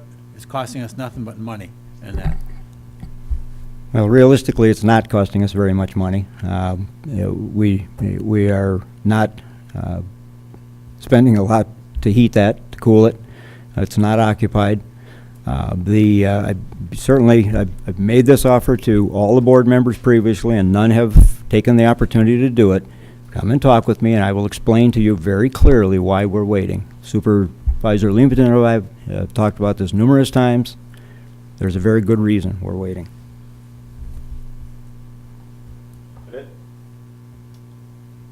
Nothing else, we'll close manager's report. we'll move to public comment, and then we'll do board member comment, and I'm gonna ask for a 5-minute recess before we move into the budget work session, just so everybody knows. But right now, public comment, anyone wishing to address the board may do so at this time. Going once, going twice, it's gone. Closed public comment, additional comments from board members. Anyone? Lynn? Just to follow up on something that Dave said. I'm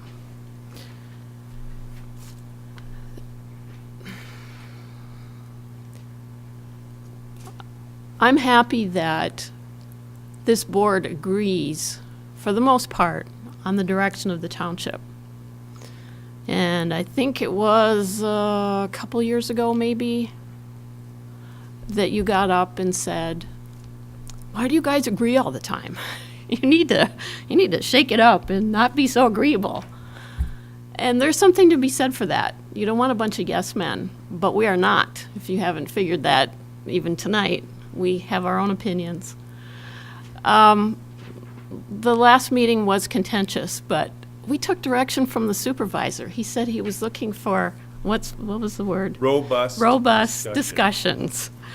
And we do take the budget very personally.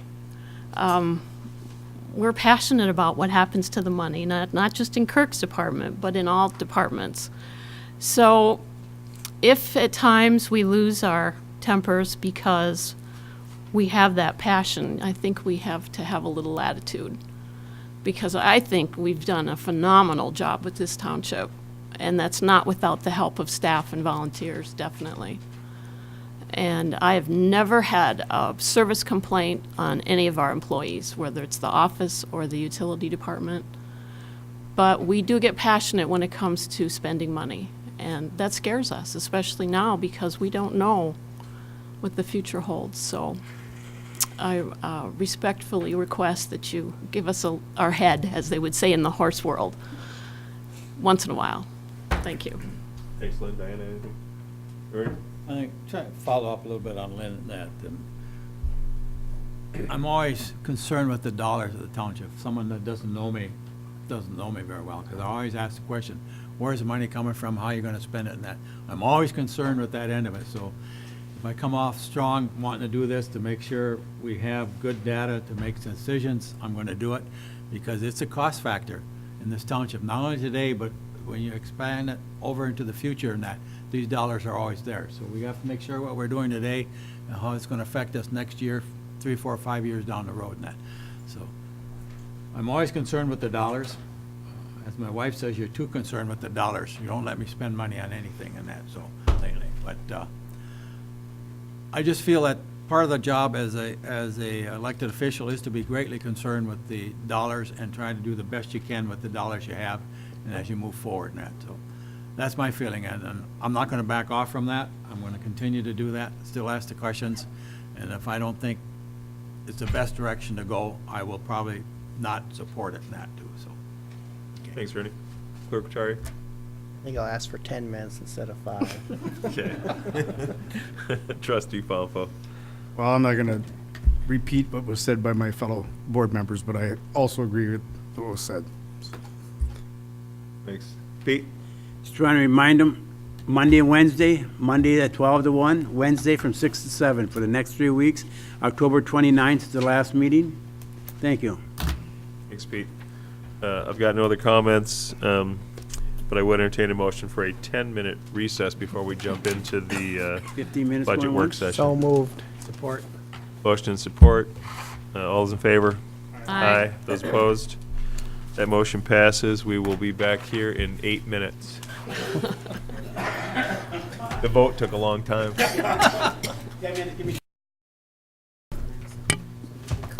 We are back in session, and we're going to go ahead and open up into the budget work session.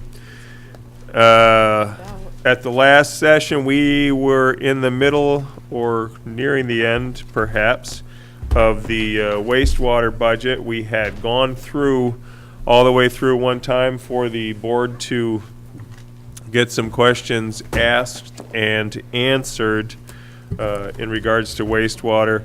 Before we go anywhere, I wanted to see if there were any follow-up questions from the board in regards to wastewater, or any additional questions now that you've had time to look it over, based upon the last session of last week. And so I guess I'll just open it up, or we'll run right down the line. And Lynn, we'll start with you to see if there are any follow-up questions.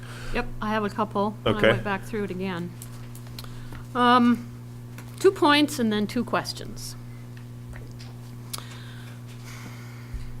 My introduction to budgets started right after we first got married, when Reg started publishing newspapers. And in those days, we had a legal sheet of paper. I had to help him because he was not the bookkeeper in the family, and it was his first property. And we had to do everything, including counting toilet paper and how many rolls of toilet paper and light bulbs and everything. We had to go right down to the bottom. That was my introduction. Which one did you count? I had to do all of them, help him with all of it, put it together, all the financials. And then I got into school and started learning everything else. So that's my training wheels with budgets. So I look at how they're prepared and how they're handled differently. And I know I haven't done the best job of explaining why I question or why I feel something should be done, but that's what I'm coming from. And I've said before that I think that, and Dennis went back through the procedures with the ordinances at the last meeting. I know that, I've read it numerous times, I understand it, I get the concept, I'm good with that. I guess I just don't agree with how it's put together. That's my opinion. I don't think it goes against the laws of how it should be done. Let's leave it at that. Okay.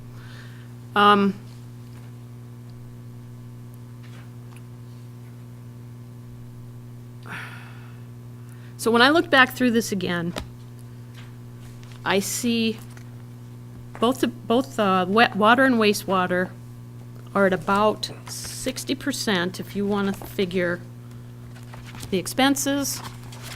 And this is leading to my questions. The expenses are roughly 60 or so percent to budget.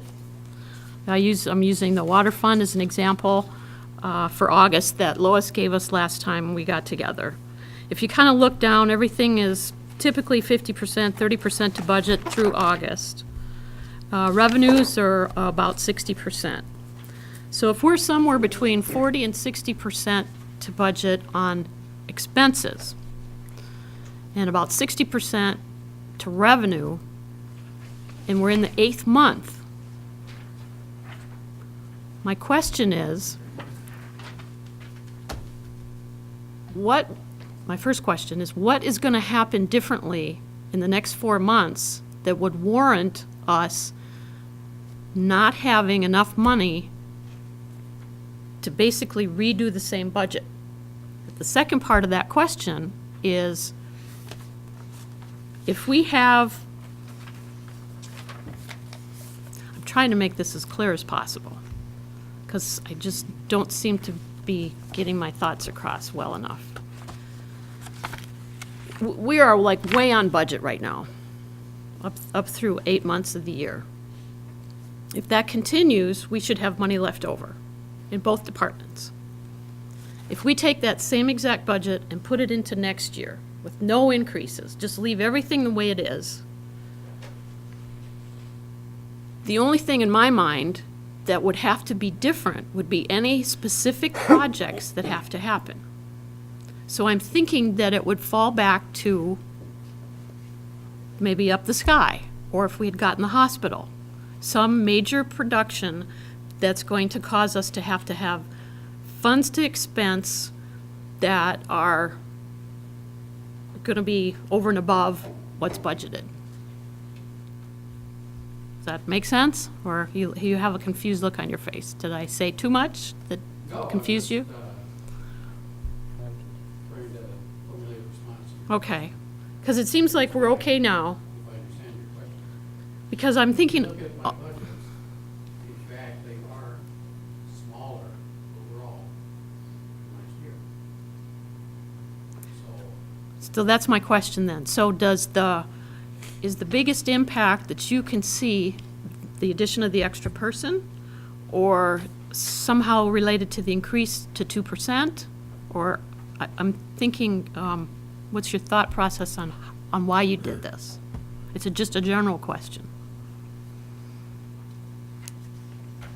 Rationale. well, again, the overall budgets are less, slightly less than last year. Okay, the expenses are gonna be what the expenses are.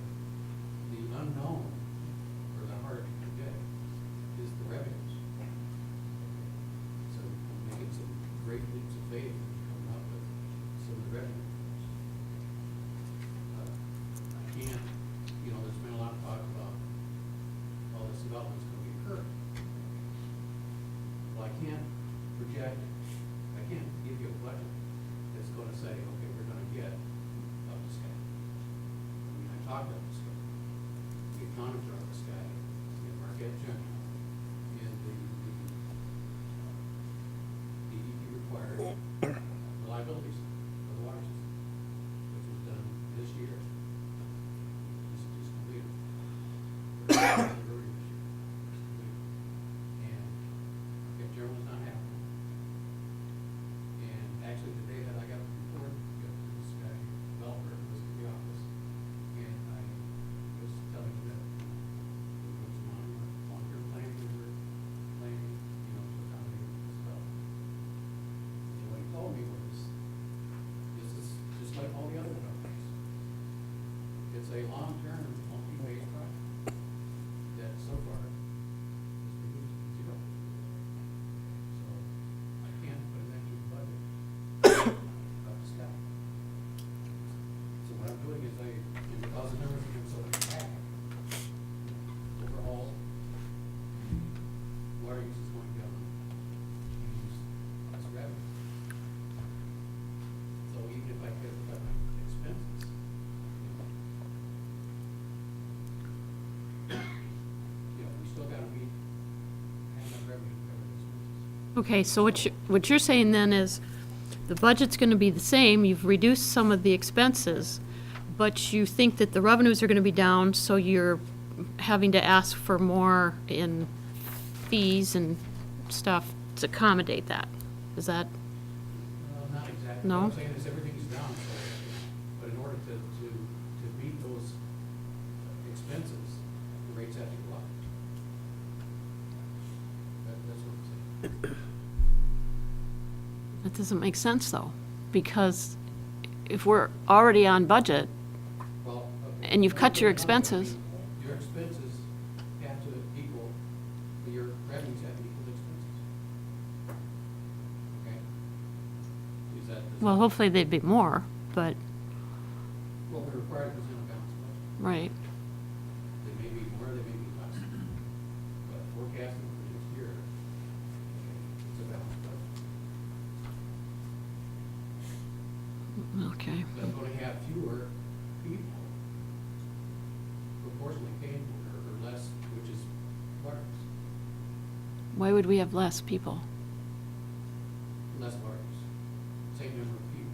Even if Okay. you increase Demand continues to go down every year, so the revenue stream based upon demand gallons sold is going down. Expenses are going up, not down, because of primarily the cost of healthcare is really driving expenses up. But things cost more money. I mean, the expenses, he can't do anything about the expenses that are fixed, right? So he's got his expenses, he has to develop revenues that are gonna cover those expenses. While he's doing that, he's also knowing that every year our demand has gone down because people are more energy conscious, changing out fixtures, those types of things. We don't use as much in the summer unless we have, hot, dry summers. So I think that's where he's trying to get at with you, Lynn, is that from a revenue standpoint, he can't count on up the sky revenue coming in. He has to operate with the idea that they'll continue to talk and they'll be ready to move if they need to, but he can't base a budget on what we don't know yet. Right, and a big part of revenues is also connection fees, which comes from either redevelopment or redevelopment. That has to take a lot as well. Because the connection fees are big, which have not yet happened. It's a whole future living. So that's the main thing I'm talking about, is the connection. Connection permits. See, that's something you can't really count as operating revenues. It's an unknown. Correct. Yeah. Okay, that makes more sense. Another thing that's happened is, a lot of our infrastructure was constructed back in the 90s in the downtown development district. So Thank you. basically, the water and sewer funds didn't pay for it. It was paid for by captured taxes. Okay, well, those projects are done, and they succeeded because you can definitely see it's wildly increased the development in the township. Okay, so it served its purpose, which creates more revenues for the township, and more revenues for the township in terms of, but basically, for operations, we're just, we're trying to break even. Well, and I'd asked you the last time we visited about, if we end up with having to do infrastructure, major stuff, and we were talking about improvement funds, those two funds that Right, we yeah. talk about all the time, that you might use some of that, and then you'd either bond for it, or we'd borrow it, or whatever, and then basically amortize it for Right, and so 15 far, we years or haven't whatever. bonded for anything since the water project. Okay. And that's working fine too. It's just that I can't do huge projects. But, it's just like Jason was talking about, the rec fund and, doing a little bit every year, or the road fund, the road millage, doing a block a year or whatever. That's basically what we're doing in water and sewer as well. So there's nothing that you've Yes. got plugged into your, that you're expecting any of that stuff? You're not? That's what I'm saying. There's not a huge change in the budget. Yeah, that's what I wondered. I didn't know if that had something to do with the 2% or wanting to hire another The person. 2% was just to balance the To budget. balance it, okay. Okay, that's a good answer. And I did use the 2%, I needed two people, but I couldn't do it with 2%. Okay, thank you. And I've adjusted, those replacement improvement funds in both water and sewer, based on what we've accomplished, and kind of taking a closer look at what we're planning in the future.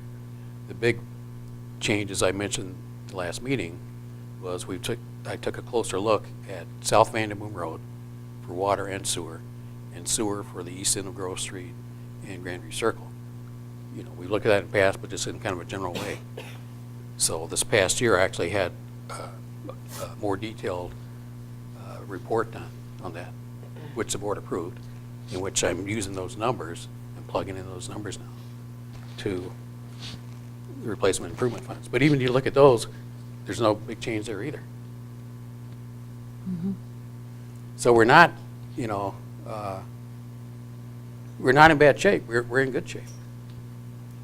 So, that's, City of Marquette, they just, the same night that they approved, the Marquette General deal, or Duke Light Point deal, they raised all their rates 5%. Okay.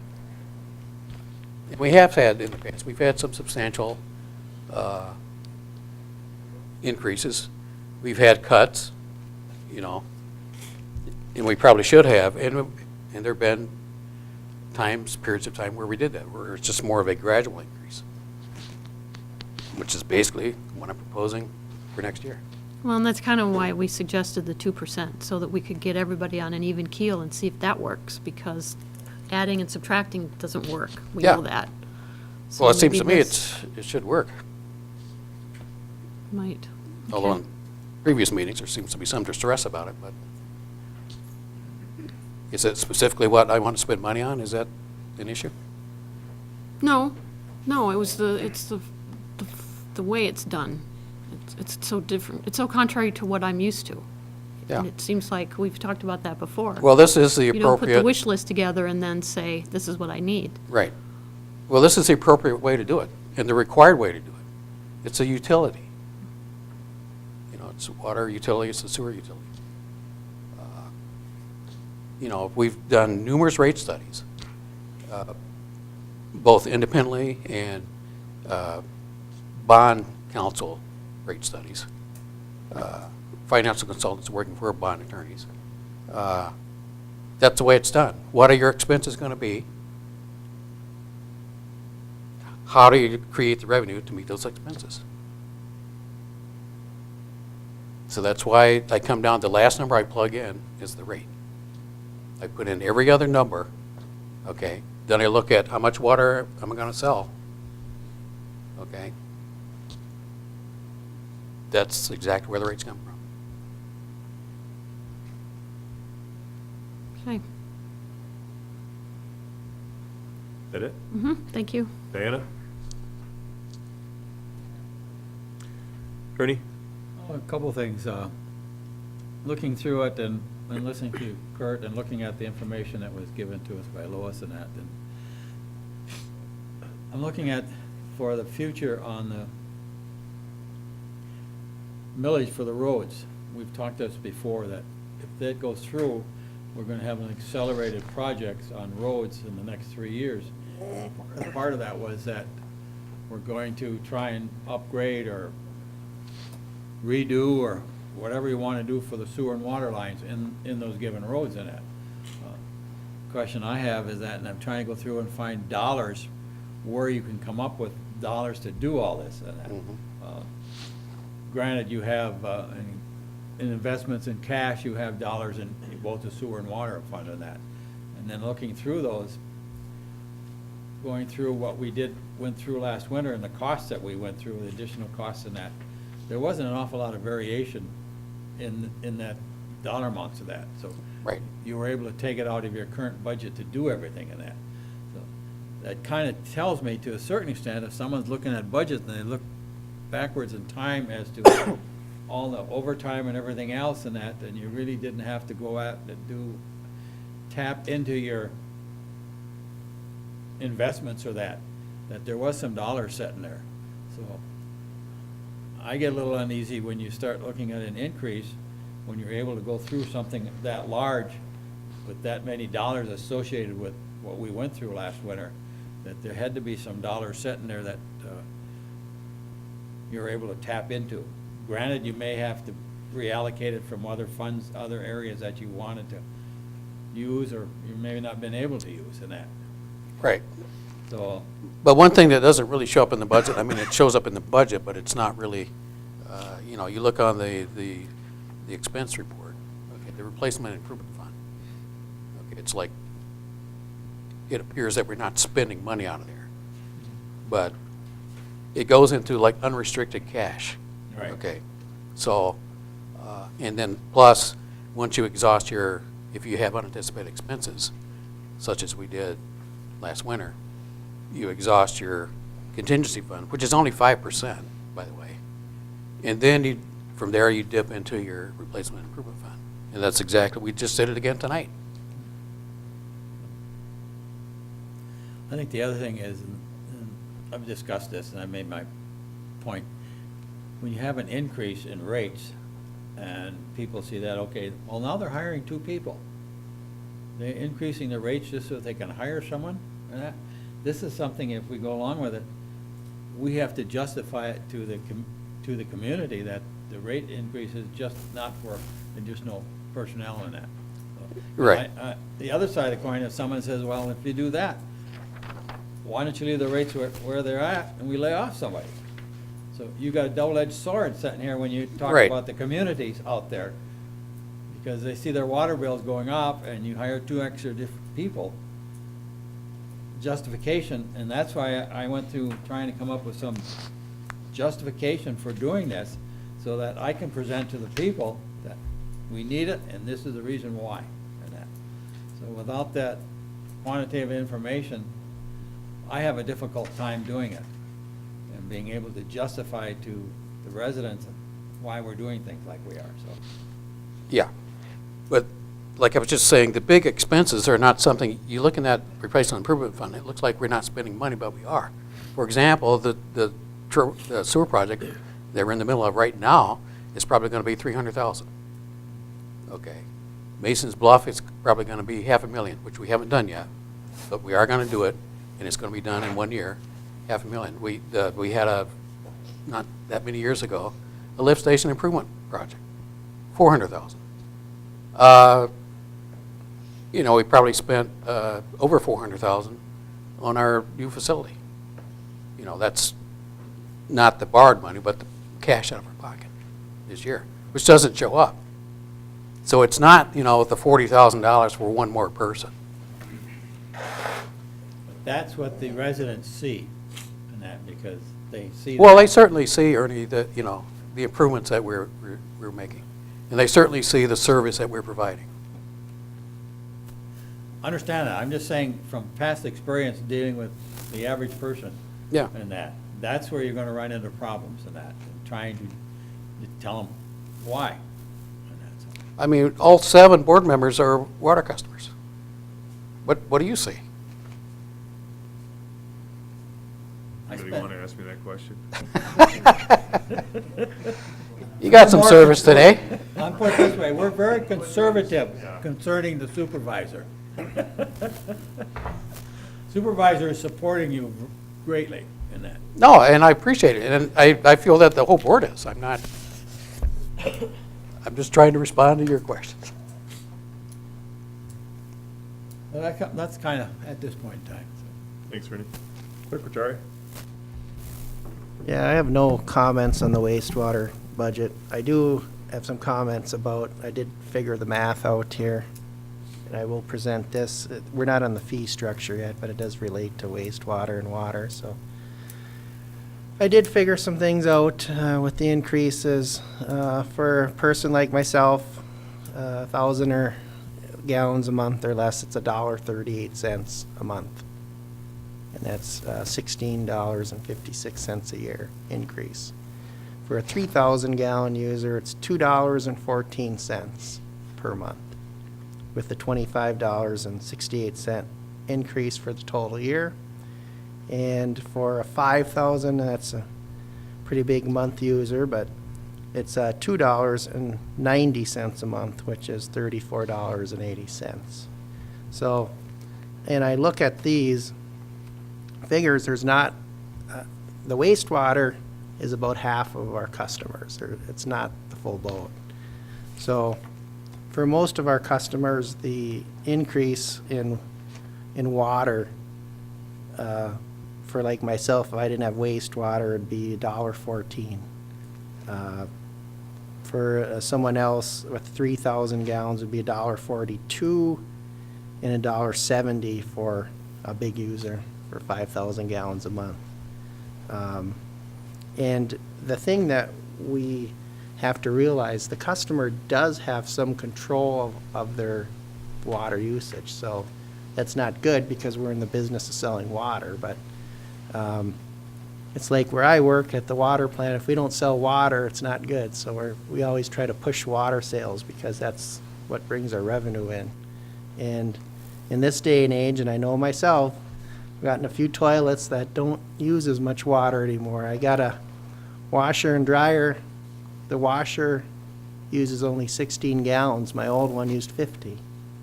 So water usage continues to go down. Fixed expenses stay the same. And for $1.38 a month, I can't. And we're getting more, if we hire another, that's with adding another person and again, an additional service. I mean, I don't know where we can go wrong with that. It's going to cost me more money to come here for these meetings than it will be for the increase per month. Thanks, Randy. Maybe we'll hire Randy. You could, you'd probably save some money. Dan? Well, I was looking at it from a standpoint, you do have a balanced budget. I can't argue that your expenses handled by your revenue, but one of the glaring issues under wastewater is, to me, is the fact that you are not putting $12,000 into the general fund. And to me, that hurts the general fund. So therefore, I just, did some figuring and like Randy, and your increase for your wastewater is 24 cents per 1,000 gallons. And I'm looking at, we have always averaged the average customer at 3,000 gallons. So 24 cents times 3 times, and I did 1,100, which we don't have 1,100 wastewater people, but comes out to 9,504. Plus the 12,000 comes out to 21,504. If I look at your new hiring of a new service worker, and I'm not saying you don't need a new service worker, but I'm looking at it from the standpoint that we are definitely underfunding the general fund on this. That basically comes out to 21,504, which is half of what a little bit more than half of what the wastewater would pay for your new worker. If I go back on the other end of it from the water standpoint, my figures come out to 6,644 with that increase, plus the $1 increase under the other $1 increase per person. It comes out to 6,644 minus the 21,000 for the extra worker, and you actually have a plus of 14,356 in your water fund. So my biggest concern as a budgetary standpoint is the fact that you are underfunding the general fund by $12,000, and that's where my problem lies with agreeing to the extra worker and having a little leeway in our increased rates. And that's all. Want to address anything there, Kirk, or? I was just looking,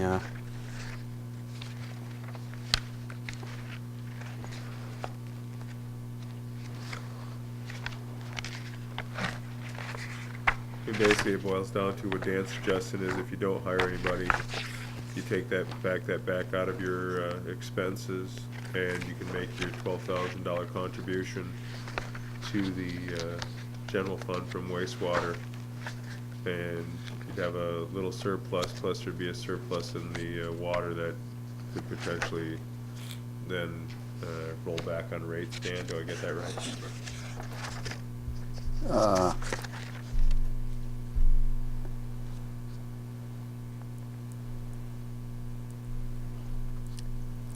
Yeah, actually, we're talking $12,000. Yep. And, which we did contribute in 2013, and we're contributing this year. But you notice in 2012 and 2011, there was no contribution either. I mean, I've got a suggestion for you. I mean, number one, that's not a required. That's at the bottom of that list. Right, it's the last one. Which would be other requirements of the board. So if you're saying you want your $12,000, why don't I just give you $12,000? And raise the rates a penny or whatever it takes. Me personally, I'm all for it. You just have to use more water. So what I'm saying is don't take it out of the required funds. If you want it, fine, I'll give it to you. And then we'll just jack up the rates another penny or whatever it takes to create $12,000. Understand. Pete? See, funny, but I mean, I've talked to Kurt several times. I've heard enough questions and answers and different ways of doing it. And, he's, like I said, he could raise it another penny, give you the $12,000. I'm comfortable with his budget. I'm comfortable with asking for the people, and I'll justify that to any customer that comes up to me and asks me. And I'm comfortable with his budget. I think It's a balanced budget, and I'm fine. Thank you. Clerk Rattari? Just one more comment. When we were in the old hall, I guess a couple years ago now, when we raised the rates that one year, I think it was when we went up quite a bit that one year, I did have a resident come in and didn't call me, but stopped me at the hall when I was there. And so I was talking to this person, and she was wondering, why her water bill went up so much. And I explained, we raised the rates a little bit, but I said, you should be a comparable user to me. It shouldn't have went up that much. Well, finds out that her grandson was there taking showers and kind of, inflated that usage of her household and kind of, got her in a tizzy over the rate. And I said, well, that's probably why it went up so much. And, I'm sorry, but maybe tell your grandson you can't take showers here anymore if you're worried about it. But I look at the rates as they are. It shouldn't affect most folks that much. Like I said, I did the calculations, and they're not unreasonable to me. But I guess we'll see where we go with them. Yeah, we have a diverse population in the township now, getting more and more diverse, actually. And a new phenomenon that I've observed is we're actually seeing parents buying houses for their kids that are attending school now in Northern. In fact, we've got one that just came to my attention recently on Center Street where we're extending the sewer. We have one of those houses, and basically the student co-owns it with his parents. His parents live in Ferndale, so the parents in Ferndale are calling me up about, okay, how do we get the sewer? What's it going to cost?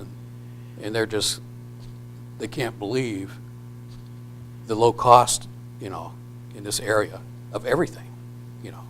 I mean, certainly we have some poor people, but like I said, we got a pretty wide range of people, and this is really nothing. And another thing is we have, we just didn't get here by accident. I mean, we have, and previous boards as well, have concurred with expanding the system, improving the service, keeping up with new demands, and funding it appropriately, which is, it pays dividends. I mean, that's one of the reasons that the township is growing, and it's, an example is, some communities aren't doing that. That block grant list, if you look at that list, Ishpeming got $1.5 million, which is great. They certainly deserve it. But they need that $1.5 million because this disaster that they had last winter, which was a disaster, they've been having this disaster for many years. And they haven't been even funding, their annual obligations. So, in fact, they reached a point where they were running out of water, which would have been an extreme emergency. So my point is, I'm trying to, be positive here. I mean, we're doing a good thing, and we have been. I just want to continue. That's all I'm trying to do here. So I have one question for you. What's the cost of not hiring another service worker? It's hard to You don't have a quantify. dollar amount for me, but I'm just saying, what's the cost? What's the cost to operating the system if we say don't hire somebody? Ultimately, we're going to have, and it's hard to put a number on it, but we're start having more emergencies. More things that don't work, more breakdowns, which cost money. It's way easier to maintain something than it is to, repair it or replace it. And that's the area where we're keeping up in terms of, we know there are problem areas, so we try to keep on top of preventing emergencies. But it's a big system that we keep expanding. And there's a lot of routine stuff that's just not getting done at all. Dennis? When the hospital came up here and they asked you, we need water, what'd you tell them? We have water. What did they ask you about sewer? We have sewer. Wasn't it a good feeling? Yeah. Oh. When, asked the public works employee, when you go out with a new guy versus an old, one experience, what about your quality of work? It takes longer to do a job, don't it? If you've got a rookie with you versus another one? Okay, there's additional labor in there until the guy knows his job. So if a guy retires and you hire a rookie, shouldn't call him rookie, I mean a new guy, Sure. there's a training period, and it's not only 3, 4, or 5 weeks, it's a long period of time. No, it is, for sure. So there's another additional cost, lost, working. So how do you put a cost on that? You don't, it's hard to put your finger on something like that. So, but if you get a guy and work him into the system and get caught up on all your other jobs that you've been sort of lagging behind a little bit, there's a benefit to that. It's a benefit to everybody. Exactly. That's all I had to say. Absolutely, Bob. You're looking at selling more water, and you take the north part of Troy, if you had more pressure, you would sell more water. And I talked to Kurt about this before. If you want, you can get 40 people sign a petition saying they want more pressure. You take a look at the homes in that area, the ones who have nice grass, is because they put a point up. And you take a look at the water use in that area, it's way down because of that. And, I lived there for 3 years, but you go over and talk to neighbors across the street, down the road, Dave Winslow, people over on Huron Street are, when the water department came up to check my pressure, even the worker said it was disgusting. So, if you want to sell more water, increase the pressure. It doesn't have to go up to 100 pounds. I looked at putting a booster pump in, and it's going to cost me $250. Why should I pay that just to use more water and for something I should already have? And if you want to come down, I won't just sprinkler up and show you. It'll work. All my rules. Understand. Ryan Street would have helped that. Yeah, potentially. Part of it is we still have some dead-end systems out there, right? We don't have it all the way. Well, that's part of it. But, I'm on a dead end, but you take a look at Winslow, he's not on a dead end, he's on Norway, middle of the block. Right, it's just a question that, as I described last meeting, we have a number of different pressure districts. And it's true that we could make improvements in there's a small area, Which Park, but basically I have to change the pressure districts, which is, another project. But, It could be done. well, you told And- me to reset the pressure. The same pressure that was when you first installed it back in '95. Right. Well, how many homes, how many families, additional families have moved in that area to use more water? To wash and load of clothes takes no time. And that's, if nothing else is running.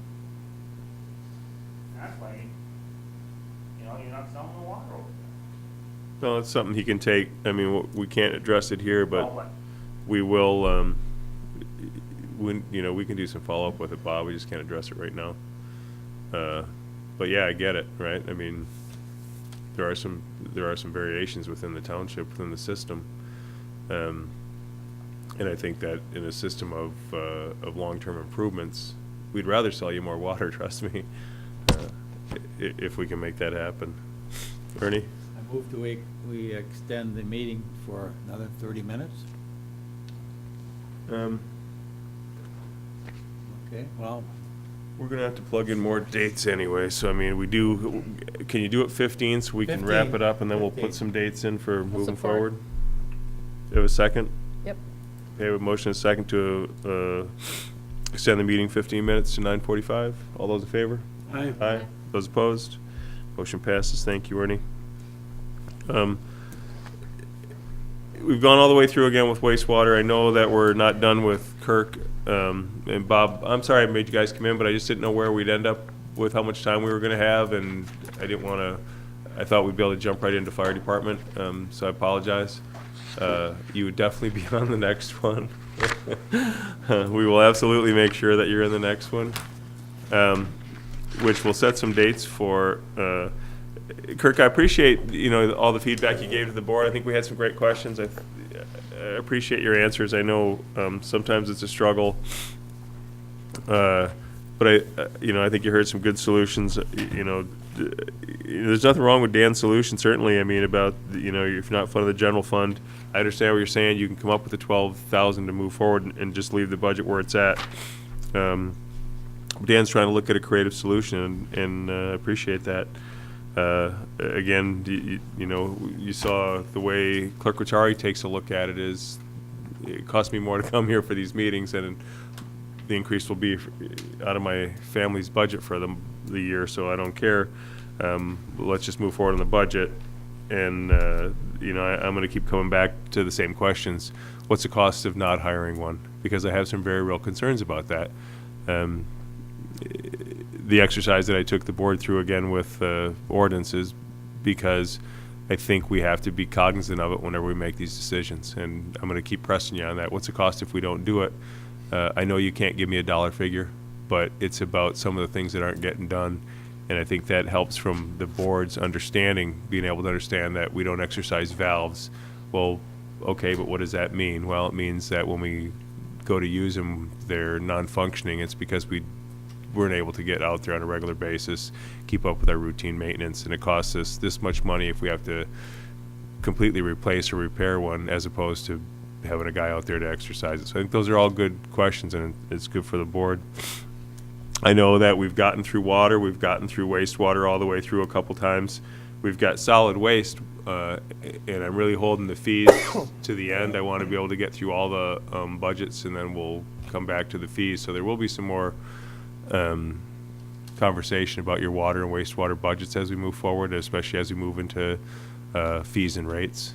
But I think that with our next budget sessions, really, we've gotten all the way through water, and the board's had the chance to go through it twice, wastewater, and the board's had a chance to go through it twice. We're going to do the next thing with the fire department, and then we're going to go to the general fund, and we'll end up back at fees, and at that time we'll have to have you back in for the board's consensus and to see where we're at from a question standpoint. Randy? Bob raises a good point, and I think when I look at the Public Works budget, I look at it from a little different standpoint than what the board members do, obviously. Clerk Rotari made the point that we're in the water sales business. I don't look at it that way. When I look at the Public Works budgets and evaluate what Kirk's requesting, I look at it from the standpoint that we're in the water supply business. And we've got an infrastructure, basically, that is intended to supply that water to the residents. Bob's got a valid point. If we're not supplying it with adequate pressure, with adequate volume, we're not going to get the use. And basically, the use is what generates the revenues that have to come back to cover the system. So that's the way I look at it. And when I talked with Kirk about his request for the additional position, and I supported it from the standpoint that just that, if we're not maintaining that delivery system, the water's not going to get to the residents at some point. And that means we're on overtime, that means we're on call-outs, that means we're on reactive mode. And what our objective should be is not to be on reactive mode, it's to be on continuous maintenance mode, just like you do with your car, just like you do with your house. You fix the roof when the roof needs to be fixed, not after it goes bad, when it's leaking. So I mean, that's the way I look at the system. So we take a little bit of a different view of it. And basically, our biggest problem that we've got with the water and the wastewater budget is we don't have enough people on it. That's our biggest problem. And we're serving a very small portion of the township with our water and our wastewater systems. And from my standpoint, expansion is how you cure that. Along with the maintenance. And I think, we've been doing a good job. We've been lucky. We've had developers who've put in mains for us and who have put in connections for us that have then been deeded over to us, but that deeding over requires we maintain it. And that's where I'm coming from with the standpoint of working towards justifying the additional staffing. And, you know, I think Kirk and I can probably put some of that data together for you for your next meeting to consider as you're looking at the Public Works budgets. Okay, thanks, Randy. So I'd like to come out of the forum discussion and go back into the meeting and set some dates for our calendar. We don't have we're 2 weeks away on the 21st. We'll certainly have it on a forum discussion, but we've got 2 weeks of possibilities for dates, so anybody want to make any suggestions?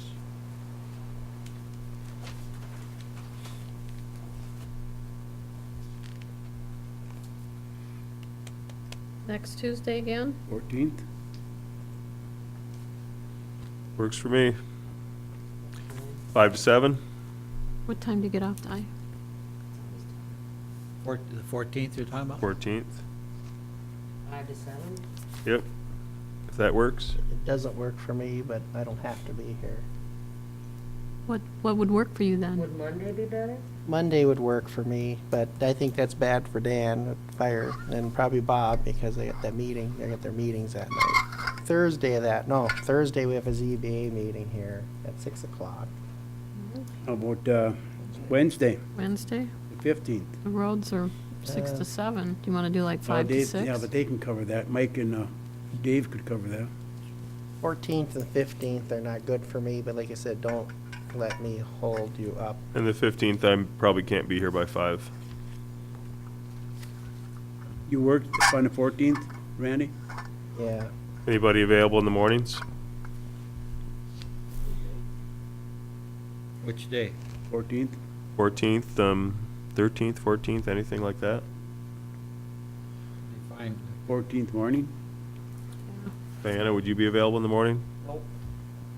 Okay.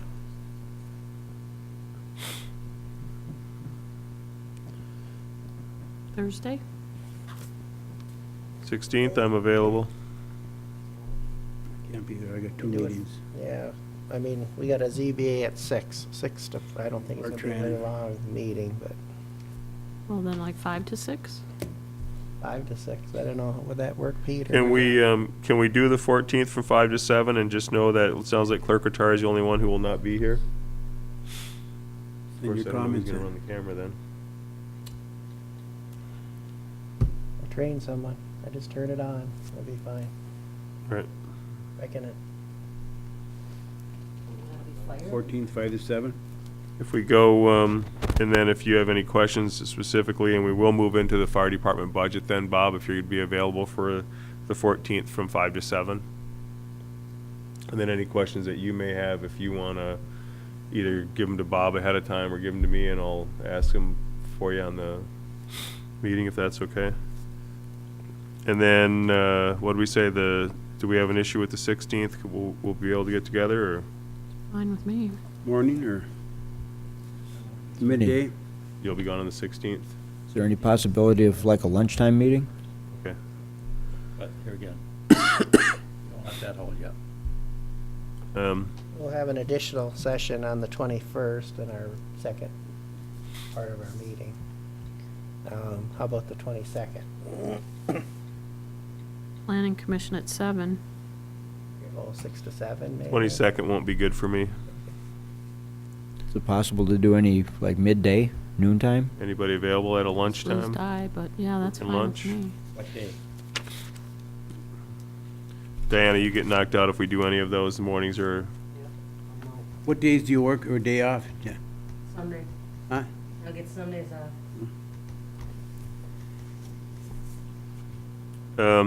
right now, How as about the it's 20th? I could do it till later in the day. Monday the 20th, before the meeting on the 21st, Okay. you want to try to do 5 to 7? I won't be here. Oh, in the 21st meeting. And then we'll have it will be on the 21st. Do it on the 20th, I'm available. I don't know what the fire, if you guys have a meeting on that day. Oh, that's right, to the fire department. So we can try out one on the 20th from 5 to 7 as well. That would give us two, the 14th and the 20th. And then on the 21st, we would also have it as the forum discussion. What subjects will be covered on the 14th and the 20th? I think on the 14th, we should be able to move into the fire department. And if we wrap that up on the 20th, we would be into the general fund. I would say on the 14th, could we do fire department and solid waste? I was gonna say, what about solid The waste? solid waste shouldn't be, I mean, Wasted 10 minutes. Yeah. shouldn't be a big argument. Stormwater shouldn't be Do an solid issue. waste, get Kirk in here and cut him loose, potentially, and then, yeah.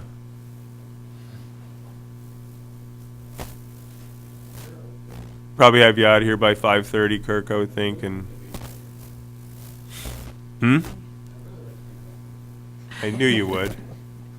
That's that can-do attitude we've been looking for around here. And then, Bob, you start probably, right after 5:30, go 5:30 to 7, and then depending on where you're at, you may be back on the 20th. Yeah, I say that every year too, Bob.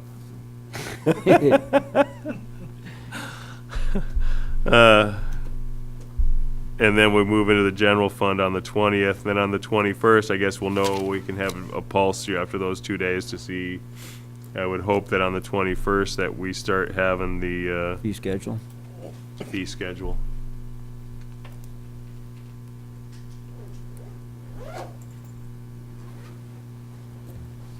So I will make a motion that we set October 14th, 5 to 7 PM. And the topics will be fire and solid waste. That's a Tuesday. October 20th, which is a Monday, 5 to 7. And that'll be primarily general fund. And then on the second, well, I don't have to post that, but second forum discussion of the 21st meeting, we'll hopefully do a fee schedule and wrap up, or I'll just put those topics down. Okay. Is there a second? Or, Motion and support to set the dates as described by Clerk Rattari. All those in favor? Aye. Those opposed? That motion passes. I'd like one more motion this evening. And that- Motion to adjourn. Second. All those in favor? Aye. aye. Those opposed? That motion passes. We are adjourned. Thank you.